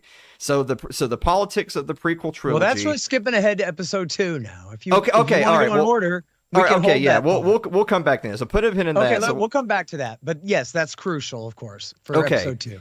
So to start it off, we'll start with episode 1, but I'll start it off with a little George Lucas because we did that with the original trilogy. So George Lucas comes back. He decides to do the prequel trilogy. Now George Lucas has said that in the same way that the original trilogy was very much about the American rebellion into the American Empire, into Vietnam, he had said that the prequel trilogy was very, very much inspired by the George W. Bush years. George W. Bush, American, right-wing American politics of that era, post 9/11, that is in his mind during as he's concluding out the prequel trilogy. Well, sorta. I have to say, I know of a quote where he directly denied that, and really? Rick McCallum both did too. There's a quote where he says, "No, I didn't write this about Iraq. When I wrote this, America was backing Iraq against Iran." He's kind of a sophisticated one, George Lucas. And that was what I heard him say about it. And I think Rick McCallum saying something along those same lines too. That, look, this is life imitating art because the art is imitating this same story from earlier in our history. It was about Vietnam. The fact that Iraq rhymes, as Lucas would say, so much with Vietnam, that's on George W. Bush. That's not on Lucas. And in fact, I'll give you just the basic. Episode 2 hit in 2002. So episode 2 was not written with the terror war in mind at all. It was written in 2000 and shot in 2001 and released in 2002. So episode 3 comes out in '05. Now we're into Iraq war times. And it's possible that they had him mimicking W. Bush with that with me or against me stuff. I know there was one trailer where they had Darth Vader on his iron bed thing, reconstruction medical table. And they had his arms up and people thought it looked like the shape of a W, like it was supposed to symbolize him. And then they changed that. They took that out and put his arms down. And I think, maybe he put a hint of that in there. But again, yeah, look, the story is relatively timeless. I mean, not exactly, but it's about post-World War II America. So the war on terrorism is literally just like, I know people make fun of this because it's stupid in a way, but like whatever. There's that clip of Lucas talking with his staff when they're preparing episode 1, and he goes, it's sort of like music. And you have these different stanzas and they kind of rhyme. We're doing sort of the same thing, happens over and over again. But that's what history does. W. Bush acts just like Lyndon Johnson because he's a scumbag too. And an Israeli fifth columnist too. And well, well then on that note, episode 1, The Phantom Menace. Mm-hmm. Who then are the good guys and the bad guys? And bonus question, do you believe that Trade Federation's Newt Gunray was Newt Gingrich and Ronald Reagan? Yes, Newt Gingrich, the name for Newt Gunray came from Newt Gingrich, and Lott Dodd was his buddy, was named for Trent Lott. They were the Republicans. And so this is interesting because, as libertarians, we understand economics in ways that are a bit different than the way liberals approach things and things like that. And Lucas, I think, is a liberal and not a socialist, but he's very cynical about corporate power, as well anyone could be, and should be, certainly like on a general basis, unless they prove themselves decent. Fair enough. And so he wanted to show that the problem with the Republic was it became corrupt. Again, this is about America. If you go back to the novelization of Star Wars, the introduction, I'm pretty sure, is written by Lucas, because the rest of it is, I don't know. The other guy like kind of ghost wrote it or whatever. But anyway, the very introduction, he says, the old Republic was like a mighty oak tree, and it seemed impervious and invulnerable from without, but it became rotten from within. And it was because of its success that it sowed the seeds of its own demise, because the Galactic Republic guaranteed freedom. And with freedom came prosperity. But then with prosperity came greed to match. And so then certain corrupt interests took over the Galactic Senate.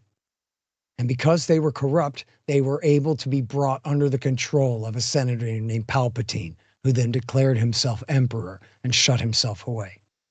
And so that's the story. That's the very vague description of how Senator Palpatine became the emperor in the introduction of Star Wars. Just a one-page little prologue of the book of episode 4.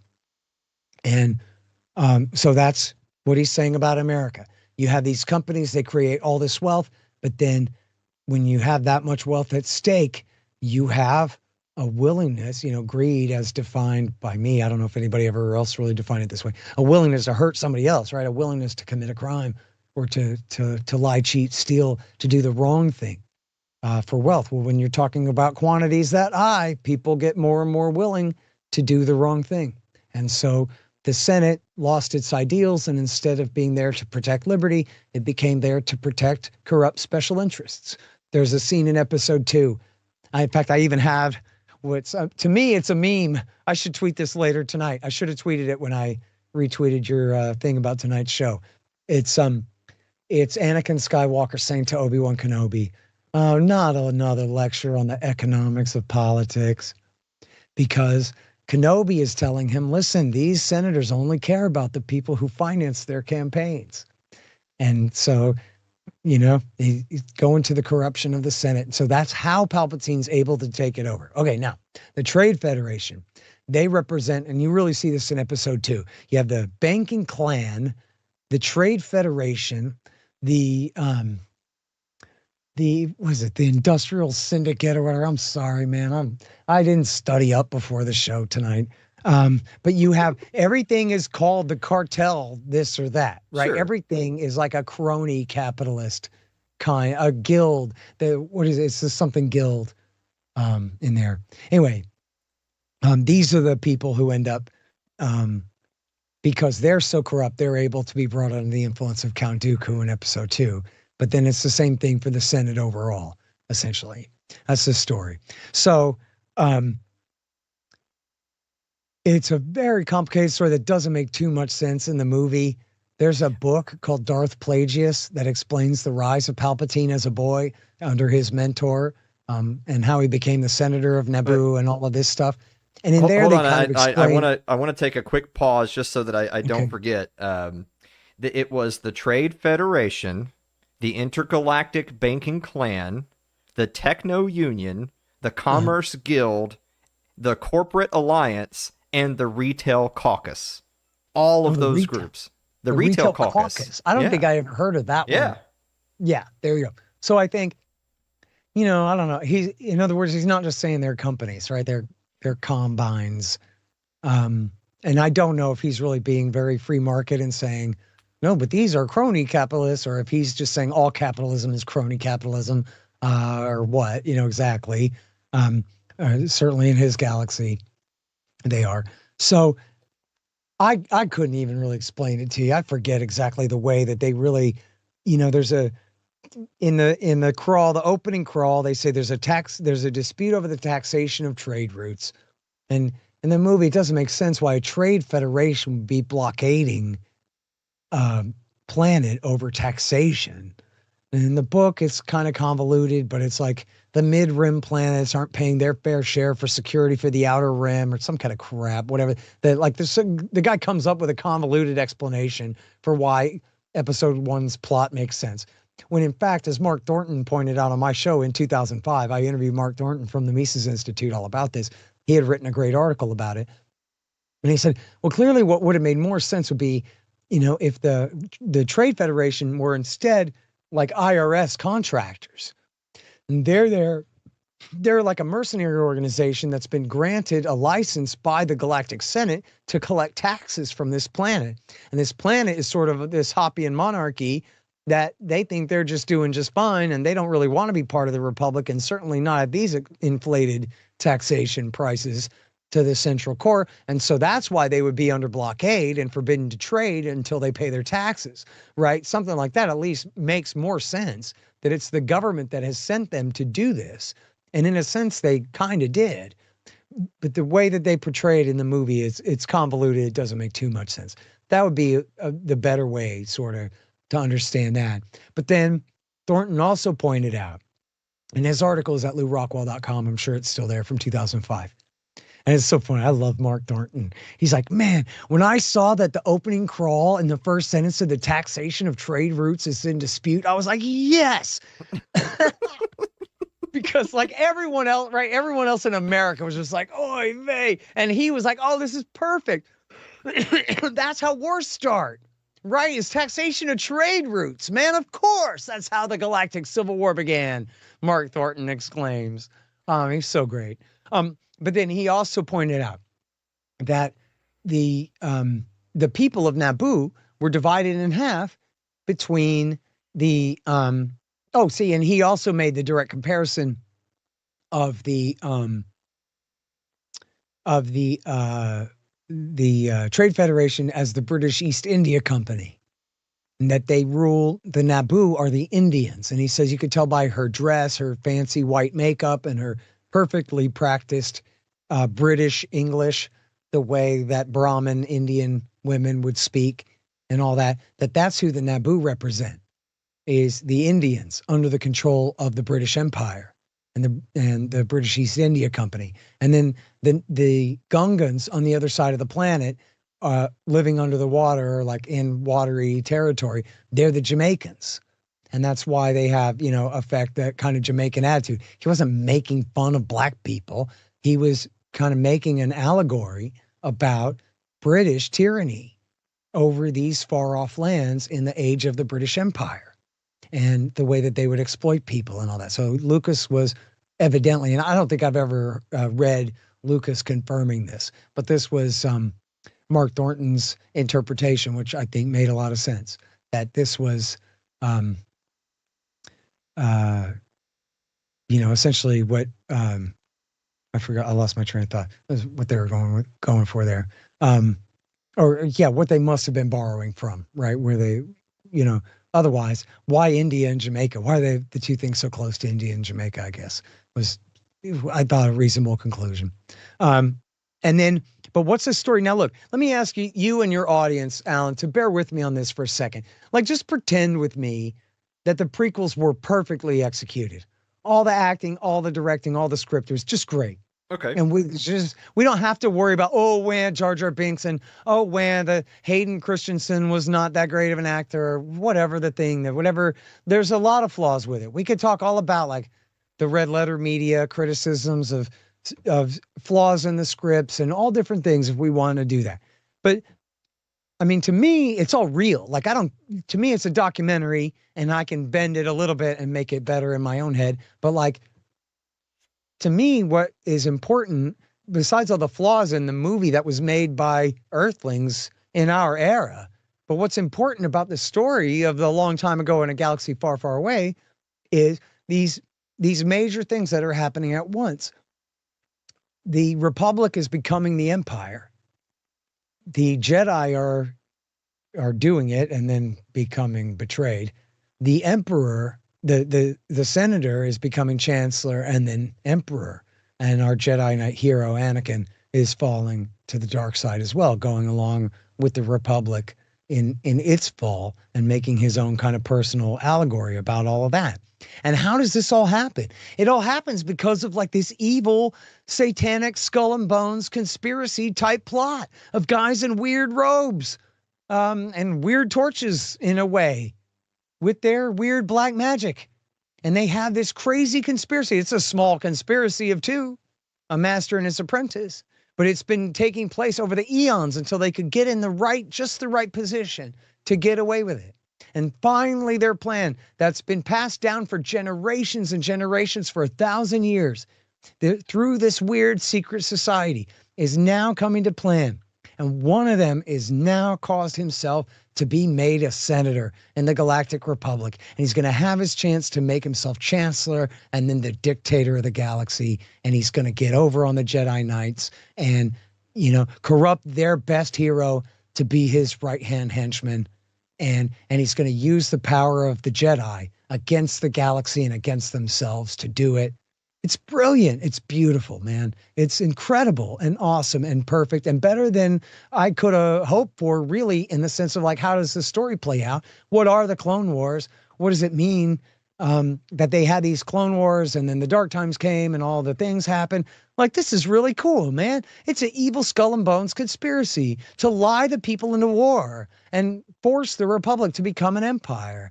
And to give away the fight for freedom and trade it for the fight for power in the name of order instead of liberty. And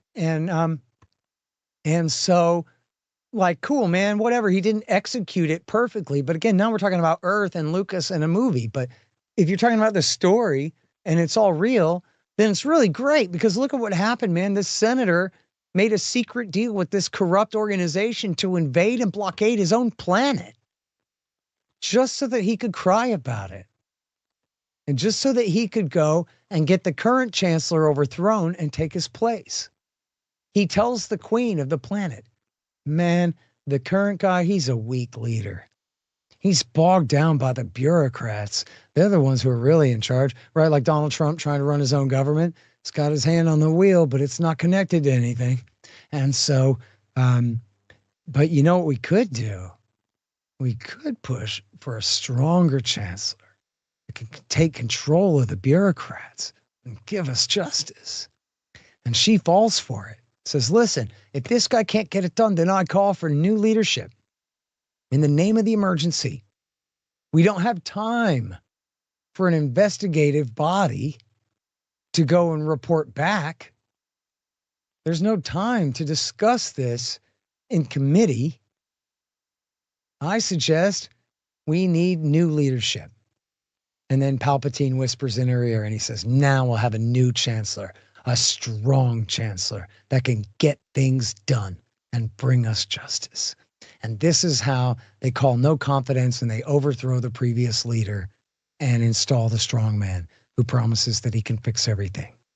And that's how episode 1 ends. It's funny because I went and saw it with my friends and I remember that. Sam Jackson says, but which was it, the master or the apprentice? And then they show Palpatine standing there like, and people still didn't get it. And which I also thought was really cool. In fact, I was talking with a friend of mine who he was a boy and he didn't get it until episode 3 when Palpatine revealed that he was a Sith Lord. For most of us, we understood that all along or figured that out at some point. They don't really do the reveal in the very best way possible in episode 3. They really should have written that better. The way that he comes out and reveals himself to Anakin, but still leaves the choice up to Anakin whether he's going to join him or not, and all of those things. But I know a guy who, he was a boy, so he didn't understand that Palpatine was the bad guy until right then. And then he was like, whoa, oh my God. So I'm glad to know that. Because the way it was written, it was supposed to be, if you know it all along, well, then that's okay. The name Palpatine has been around since 1980. It was on, or 78 even. It was on the back of Darth Vader's action figure thing. It was in the book. Senator Palpatine causes himself to be elected emperor. If you read the book, right? This wasn't a secret to Star Wars junkies. But if you were a young kid and you didn't know, I was very glad to know that the surprise really did get him. Oh, wow. The Chancellor is the bad guy. Well, what does that mean? Uh-oh. That means the Jedi are in bad trouble is what that means. But anyway, so that's what I think is so great about it, right? It's telling the story of how the Republic becomes the Empire. It throws in some cool, like, conspiracy theory, secret society thing in there. And how does it all happen? What all happens? What happens is they lie the people into war. And it's in the war that the heroes are the ones who destroy everything. It's Yoda. And again, I saw this with my friends. And at the end of episode 2, everybody's screwed. They're completely surrounded. They're about to be killed. And here comes Yoda with the white armor-clad stormtroopers to save the day and blow away all the droids. And when I first saw that, because they don't reveal that in the trailer. They show all the Jedi fighting the robots, but they didn't show that in the trailer. And I guess if I had been thinking, what's going to happen? I wonder where Yoda is right now or whatever. Maybe I would have figured it out, but I didn't. I wasn't thinking that. I was just watching. And when Yoda comes and he is the one who brings the white armor-clad stormtroopers to battle, I'm going, oh, hot damn, that's perfect. Get it, everybody? I'm like shaking my buddy. Get it? Get it? And they didn't get it. But I get it. It's Yoda and the Jedi Knights who conquer the galaxy and turn it into an empire. It's not that the bad guys defeated the good guys. It's that the good guys defeated the people and turned them over to evil because they were deceived because of their arrogance. And so it's, again, write out all the disclaimers. Forget all the disclaimers. The prequels are brilliant and perfect and beautiful. And what a great way to tell the story. It is a shame that some things, that the execution fell short on some things. But I don't know, it's been a long time, but the books of the prequels are really good. The books of the original movies are not very good. They're just like, and then something else happened on the screen. Luke walked from stage left to stage right or whatever. But the prequel books you'll spend a page and a half in Emperor Palpatine's head as he's scheming all about what he's going to do and why and all of these things. And it's really cool. I mean, I don't know. I don't know how really cool, but pretty damn good. And I'm enough of a New World Order kook, even still, I guess, that I really like the whole deception, the whole idea of starting a war just to expand, finding an excuse to start a war, to expand the power of your own side. even though on the face of it, you would think that anyone would want to stay out of something so costly as a war. So that's where, okay, because we kind of skipped through it to going Yeah, straight through sorry, two I and do threes. So then that coming full circle, that's how we get the American Civil War is Jefferson Right. Davis and Abraham Lincoln secretly Okay, on so the same yes. side. So All now we go back to episode 2. So now it's 10 years later. Anakin's a bit older and Jedi in training and all this. And the movie begins with the Chancellor telling the Jedi Knights that he's trying so hard to negotiate with the dissident faction that's trying to secede from the Union. And he's trying to prevent it. He will not let the galaxy, the Galactic Republic that stood for 1,000 years, be divided in two, he says. So he's Abraham Lincoln, and he's facing the Southern secession. And the leader of the Southern secessionists is a former Jedi named Count Dooku. And so it's really too bad they gave him a red sword, and it's especially too bad. They really should have waited on that. They really should have made it more ambiguous. It was a real mistake. And especially they showed him with his red sword in the damn trailer. When the story, they just absolutely, that was an error. Because what it's supposed to be is Christopher Lee is a gentleman. He's not Darth Vader at all. He seems like he's an idealist. Sam Jackson says, I know this guy. He's a good man. And he thinks he's doing the right thing. And there's got to be a way that we can work this out. He's a Jedi. He just can't stand the corruption in the Senate anymore. And the division is between those who say now is time to just go ahead and break away and try something else because we just can't fix it. And the Jedi who are saying, no, we're going to hold true to the principles of the Republic and hope that somehow we can bring them back into fashion and back into operation with the Republic that we've always stood by, the government that we've always stood by. So it should be ambiguous. They shouldn't have made it where, everybody knows that Christopher Lee is Dracula and he's evil and he's got a red sword. That was a terrible mistake because, I don't know. Anyway, they could have left it more ambiguous. Would have helped to tell the story better because of the way that it developed. But anyway, in essence, you could look at Christopher Lee as General Lee or Jefferson Davis, right? The leader of the South. Only in the movie, you see this at the end of episode 2. They have a secret meeting, just the two of them. And you find out that Jefferson Davis is actually the secret apprentice of Abraham Lincoln. And that they have arranged this whole thing.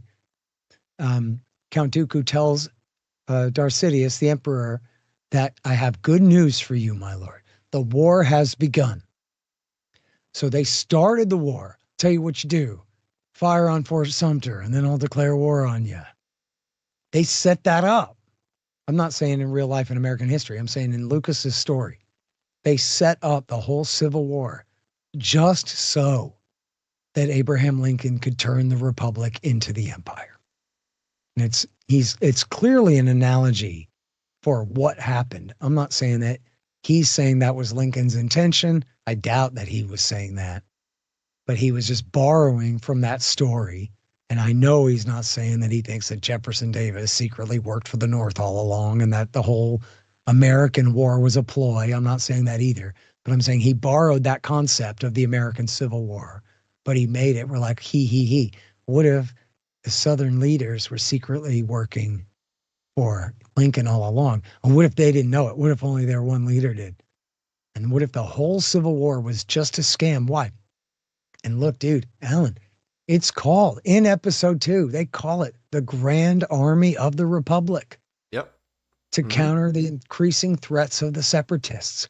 That's Abraham Lincoln's army. Oh, I meant to say earlier, Lucas said about the Star Destroyers that they're based on Theodore Roosevelt's Great White Fleet that he sent around at the turn of the last century on his gunboat diplomacy and all that.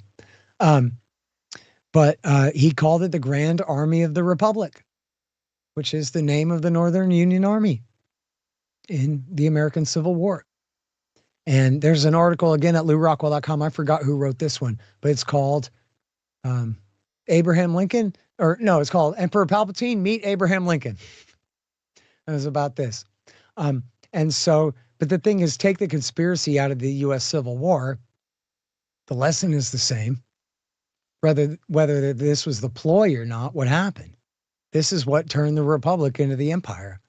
This is what turned the Union into the nation state and permanently militarized. And, you know, people talk about America was an isolationist power. When? Certainly not any time after the American Civil War. Certainly not in the interwar years between the world wars. America fought over and over again in the Pacific and in especially Latin America in those years. It was never isolationist power at all. It was already an empire by the turn of the 20th century. And it was because of what Lincoln had done. It was because of the revolution within the form of the U.S. Constitution that took place during the war between the states. Well, with that as the backdrop, let me ask this question as we try to start to bring this full circle. So, Emperor Palpatine, Senator Palpatine, Chancellor Palpatine, the Abraham Lincoln figure, Darth Sidious, the Abraham Lincoln figure, but that becoming more apparent later in the prequel trilogy, not in the very beginning. Would you say, and this isn't me trying to have some type of edgelord cringy, oh, he's actually the good guy, the Jedi are the bad guys. I'm not saying that. He's the quintessential lawful evil character in the story. But would you say then, because I was thinking about the quote of the great oak tree, and that it seems to be impervious from the outside, but it was rotten on the inside. Would you say then that Palpatine is the person who did that? He is the rot, or is it actually that it was already rotten and he's just an opportunist? That's right. Yes, the latter. That's the story. Is that he couldn't have done it if men were virtuous, but they weren't. He couldn't have bribed them. He couldn't have blackmailed them because they wouldn't have accepted the bribe and they wouldn't have done anything to be blackmailed over.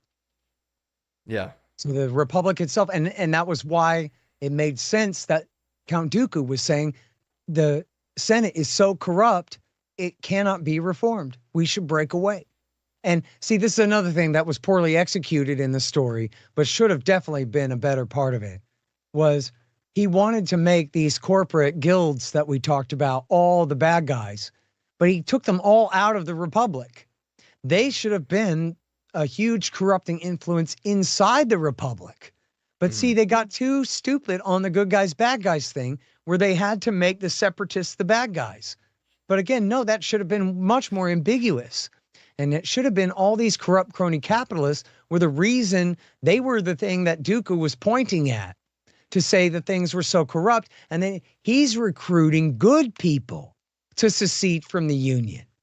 And although this is part of the story too, was that he's recruiting all aliens because Palpatine ultimately is a fascist and a human supremacist and means to, meant deliberately all along to get Dooku to recruit all alien races to join the coalition against the Empire. That way he'd be justified in persecuting them and marginalizing them once the Empire won and he came to power as the unchallenged dictator, which is supposed to be part of the story as well.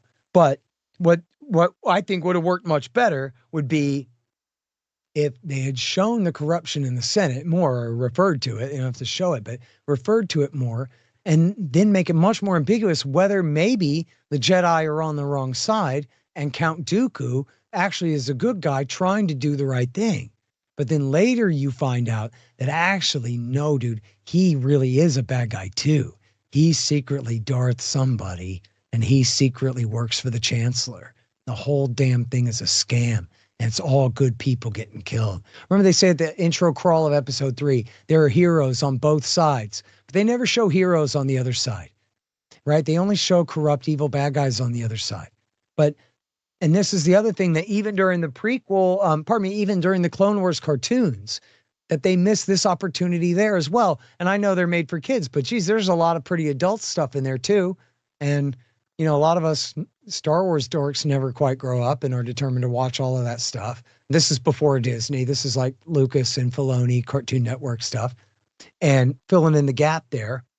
And, you know, they didn't, it wasn't until the very end, like season 6 and 7. I guess 7 never even got done until much later.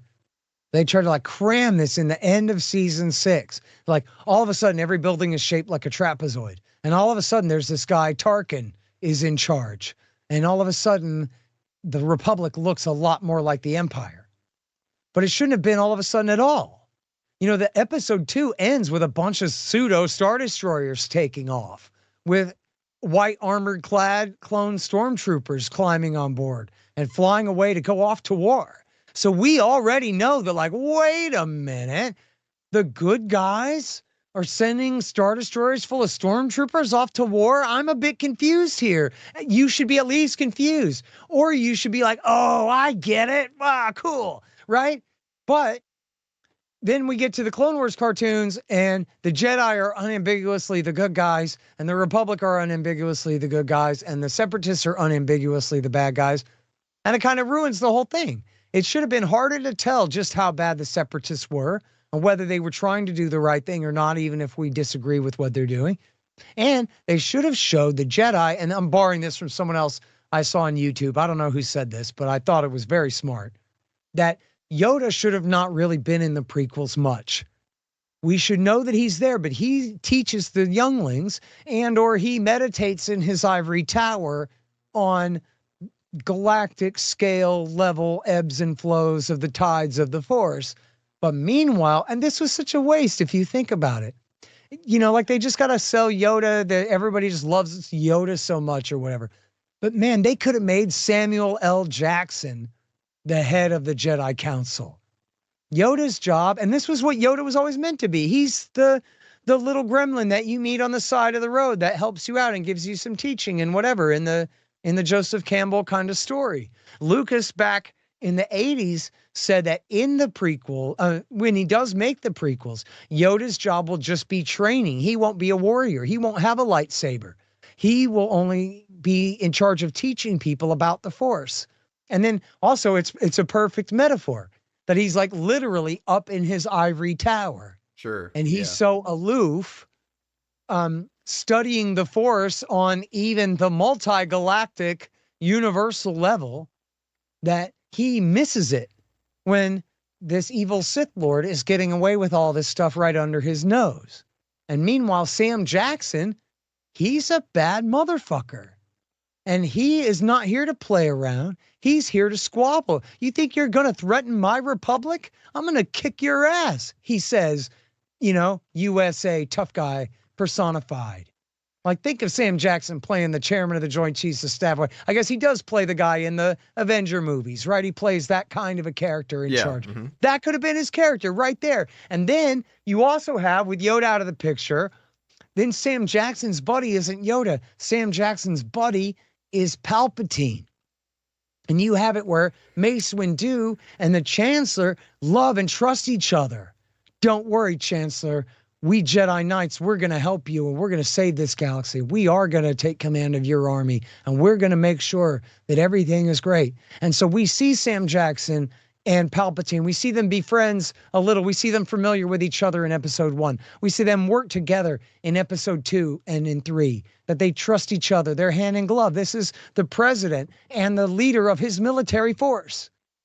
Then that way, when Anakin says, Sam Jackson, listen, the Chancellor himself is the Sith Lord. I think I must have talked to you about this before. It always bothered me that they had like the 3rd unit director or somebody film this scene on a blue screen. Who knows if Hayden Christensen was even in the room? They might have matted him in later. And somebody just told Sam Jackson, just say this line. But he enunciated it all wrong because nobody explained to him what the hell was going on. So the way Sam Jackson says the line in episode 3, he says, Anakin says, Chancellor Palpatine is the Sith Lord. I've learned a terrible truth.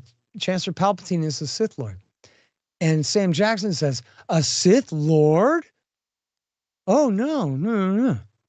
Yeah. But that's not the line. That's not the line. Because we already know that the Jedi already know that there is a Sith Lord who has some kind of control over the Senate.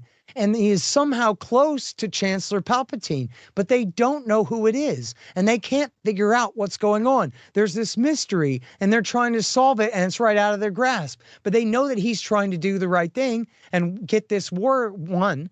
And although now they're starting to be a little suspicious of him because he stayed in power so long, and they're a little jealous of his power and that maybe he's getting a little carried away here. And they suspect that maybe he is under the control of a bad guy that they don't understand and don't know who it is. Now Anakin says, no, Mace, it's the Chancellor himself. He told me he knows the ways of the Sith. Now Sam Jackson, as Chancellor Palpatine's chairman of the Joint Chiefs of Staff, Defense Secretary Mace Windu, now finds out that the president himself is the satanic bad guy. Now it hits him like a ton of bricks in the face, right? So the line isn't a Sith Lord. The line is Chancellor Palpatine is the Sith Lord? No. And then Anakin says, yes, it is him. He is the one. And then Sam Jackson goes, oh, fuck. Oh my God, you realize we have to move right now. We're dead. He controls the clones. Oh my God, what are we going to do? We got to get over there right now. Now you feel the tension. Now you understand why Sam Jackson's got to kill this guy, dude. Sam Jackson's not putting his ass under arrest. Sam Jackson is terrified of what's about to happen because he realizes how badly he personally has screwed everybody. He just conquered the galaxy for this guy and gave him a clone army of 100 million men who are all led by one Jedi each. And he's got his entire force out there in the field, outnumbered. And so now all of this hits him as one realization. Blam! The Sith have got you by the Jedi balls, and you are busted. Now we understand the tension as Sam Jackson tries to run over there and kill the guy. And then back to the personal conflict of Anakin trying to save his wife and all that, having the reason to try to stop him. Would play into it. But that would have told the story much more. And they could have built it up in the Clone Wars cartoons where because Sam Jackson is such a hard ass and such a militarist that the Jedi Knights, it's not that each one of them is turning to the dark side in a Darth Vader story. It's that the Jedi Order itself is turning to darkness. They are all turning to the dark side. They are all using this aggressive violence to prevent this secession. People who, after all, are not trying to conquer Coruscant. They're just trying to leave the Union, right? And they're saying, no, you're forbidden from leaving. So they're the aggressors. And it's all for these high-minded principles, but they're relentless. And they torture people. And they do show this in the Clone Wars cartoons, where the Jedi will hold a lightsaber to a guy's throat and go, tell me where he is, or whatever. So they do stuff like that, but it's all one-offs. They don't show it as a theme that more and more the Jedi are doing the wrong thing. They're conquering neutral planets because they need this hyperspace route. Sorry. This is more important than just your planet. We got a war to win here. They're using torture. They're using lies and propaganda, going on secret missions, doing the wrong thing. And in fact, and forgive me, audiences, if I talked about this a year or two ago or whatever too, but there's an arc in the Clone Wars cartoons where Obi-Wan and Anakin are CIA. And Yoda Obama has sent them to back the insurgency in Syria against Assad. And the insurgency is led by, what's his name with the weird eye from Rogue One? Help me out. Forrest Whitaker. Forrest Whitaker is Saw Gerrera.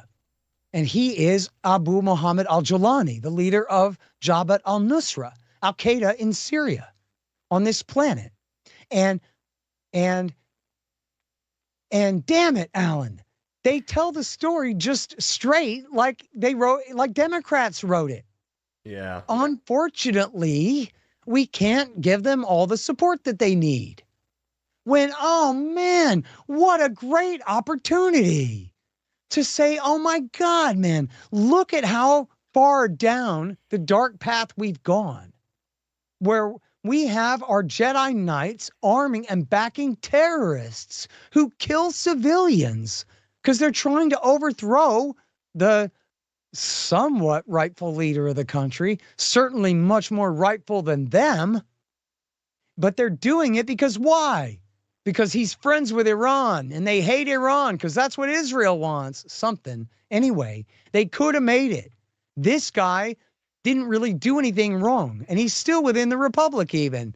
He's more or less abiding by his international law obligations under the UN Charter and everything. However, we don't like him because he's friends with somebody that we don't like, and our allies don't like him. And so we're going to do this.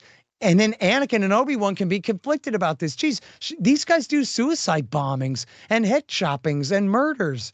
Are we sure that we dislike their leader more than them? And it should be all gray area stuff. The Jedi are slowly but surely themselves leading the Republic into darkness, into the Empire. It's not just that Palpatine deceived them and like stabbed them in the back that one day on Order 66. And it's not just that they brought the stormtroopers into battle, but it's that they did the wrong thing with them. They should have never brought them into battle. They should have never used violence to try to hold the Republic together the way they did. And they should have never resorted to invading neutral planets, torturing people, supporting terrorism, telling lies and propaganda, and passing laws, restricting people's freedom because they're undermining the war effort and all of these things. They could have played that through the 6 seasons of the Clone Wars, where you're like, man, over time, I'm not sure if Obi-Wan is a hero anymore. This is getting pretty ugly. And then that should be right in the lead up to episode 3. When episode 3 begins, man, the Chancellor keeps amending the Constitution like every couple of weeks. Then again, the Jedi pretty much spent all their political capital with all their atrocities that they got busted for and all the horrible stories that are coming back from the war. And you know, some people say the Jedi are the ones who started the whole war. And at this point, I'm not so sure that's wrong. So that when the Chancellor blames them and says, look, Dooku was their guy. Everybody knows that. They're the ones who started the war because they wanted to overthrow me. People believe him. They believe him because the Jedi have been doing the wrong thing. After all, they didn't stand for election. They're the self-appointed hereditary Praetorian Guard, and they think they have the right to overthrow the democratically elected Chancellor of the galaxy? No way. And especially after they're the ones who caused all of our problems. But the thing is, again, to your question, right? If everybody had been doing the right thing, he wouldn't be able to do that. He wouldn't be able to bribe you. He wouldn't be able to blackmail you. And he wouldn't be able to have his clone soldiers stab you in the back if you weren't leading them into battle so far from home. Well, Scott, on that note, I don't know how we're going to top this with next year's Star Wars Thanksgiving special. Let's talk about how much I hate Disney Star Wars. Okay, we'll do that. I did have a couple more. I got material, man. Well, we'll do that then. So for people who are listening to this, that you've basically only ever watched 2 episodes if it's too late, which is Star Wars Thanksgiving 1 and 2, you'll have to tune in next year when we finally get around to talking about the abomination, which is, I think they don't like to call it. Don't even say it. Just don't even say it. They don't like to call it Disney. They call it the sequel trilogy. I already used that word, and I shouldn't have, and I apologize for No, everybody's it's buzz okay. down. It's all right. After that great discussion. Scott, where can people go to get your new book? They can go to scotthorton.org or just search for Provoked on Amazon.com. It's out in Kindle and paperback right now. Hardback will be coming out soon. And a lot of people have been asking about the audiobook. The book is, it's only 690 pages because it's 7 by 10 and really tiny font. It's actually 500,000 words or so, 475,000 words, 477 something. The 6 by 9 hardback book is going to be 938 pages. Whew. So as a podcast script, as an audiobook script, I think you can tell this is going to be an extremely long show. So what it's going to be is I'm going to have to release it as a subscription podcast series in the Martyr Made fashion on my Substack, which is scotthortonshow.com. And those episodes, I already finished recording H.W. Bush and a bit of Clinton. Not that any of it has been mastered and produced yet. But it should be relatively soon that I begin posting the podcast series there at scotthortonshow.com is my Substack. Otherwise, go to scotthorton.org. I got 6,000 interviews and all my books and stuff for you there. And check out antiwar.com and especially the Libertarian Institute, where I keep all of my great guys and one great gal and all their great writing and philosophy and podcasts and news and analysis and everything. It's greatest thing we got going in libertarianism right now, if you ask me, at libertarianinstitute.org. On that note, Scott, wow, man, thank you so much for doing this. There's no one I'd rather have here to do this particular train wreck of a special interest episode. I love doing it with you, man. I love talking about it, and I appreciate your interest in, giving me an opportunity to talk about this kind of thing. And usually I don't, but it's Thanksgiving, man, and happy Thanksgiving to you and your family, dude. Yeah. I've had a great time, Alan, again, of course. Happy Thanksgiving to you too. So same time next year, you think? Absolutely. Guys, we're going to be back to wrap up the show right after this commercial break. Enjoy.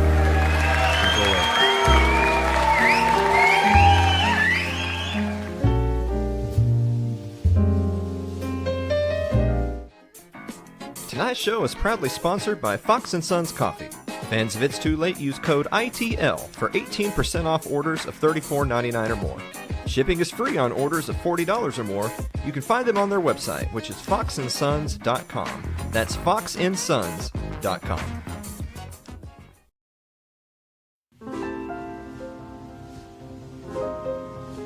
Like our Facebook page. It's facebook.com/Alan Mosley TV.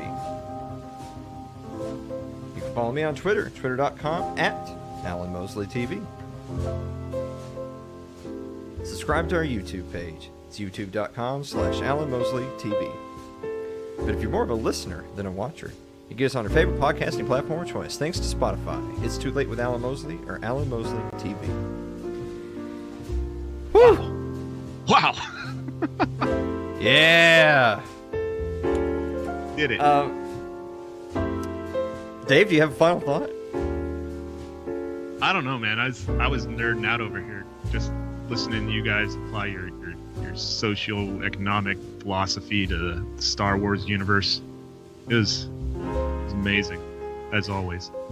Well, as people could probably guess, there's not going to be an after party tonight. After a party like that one, there's no time for an after party. I got to spend the next couple hours here getting this episode out on the stack because it's it's a little long. No exclamation mark play. I'm afraid not. Thank you so much to Scott Horton for coming on. How's this for Scott? Our second Thanksgiving special with him talking about Star Wars. I saw people, literally thousands of people, were watching tonight across all of our platforms. People chatting, people on X talking about how amazing it is that Scott knows just as much about the foreign policy of Star Wars as he does about the real world. But if you know Scott, that's not surprising. Thank you so much, Scott, for being here to do that with me.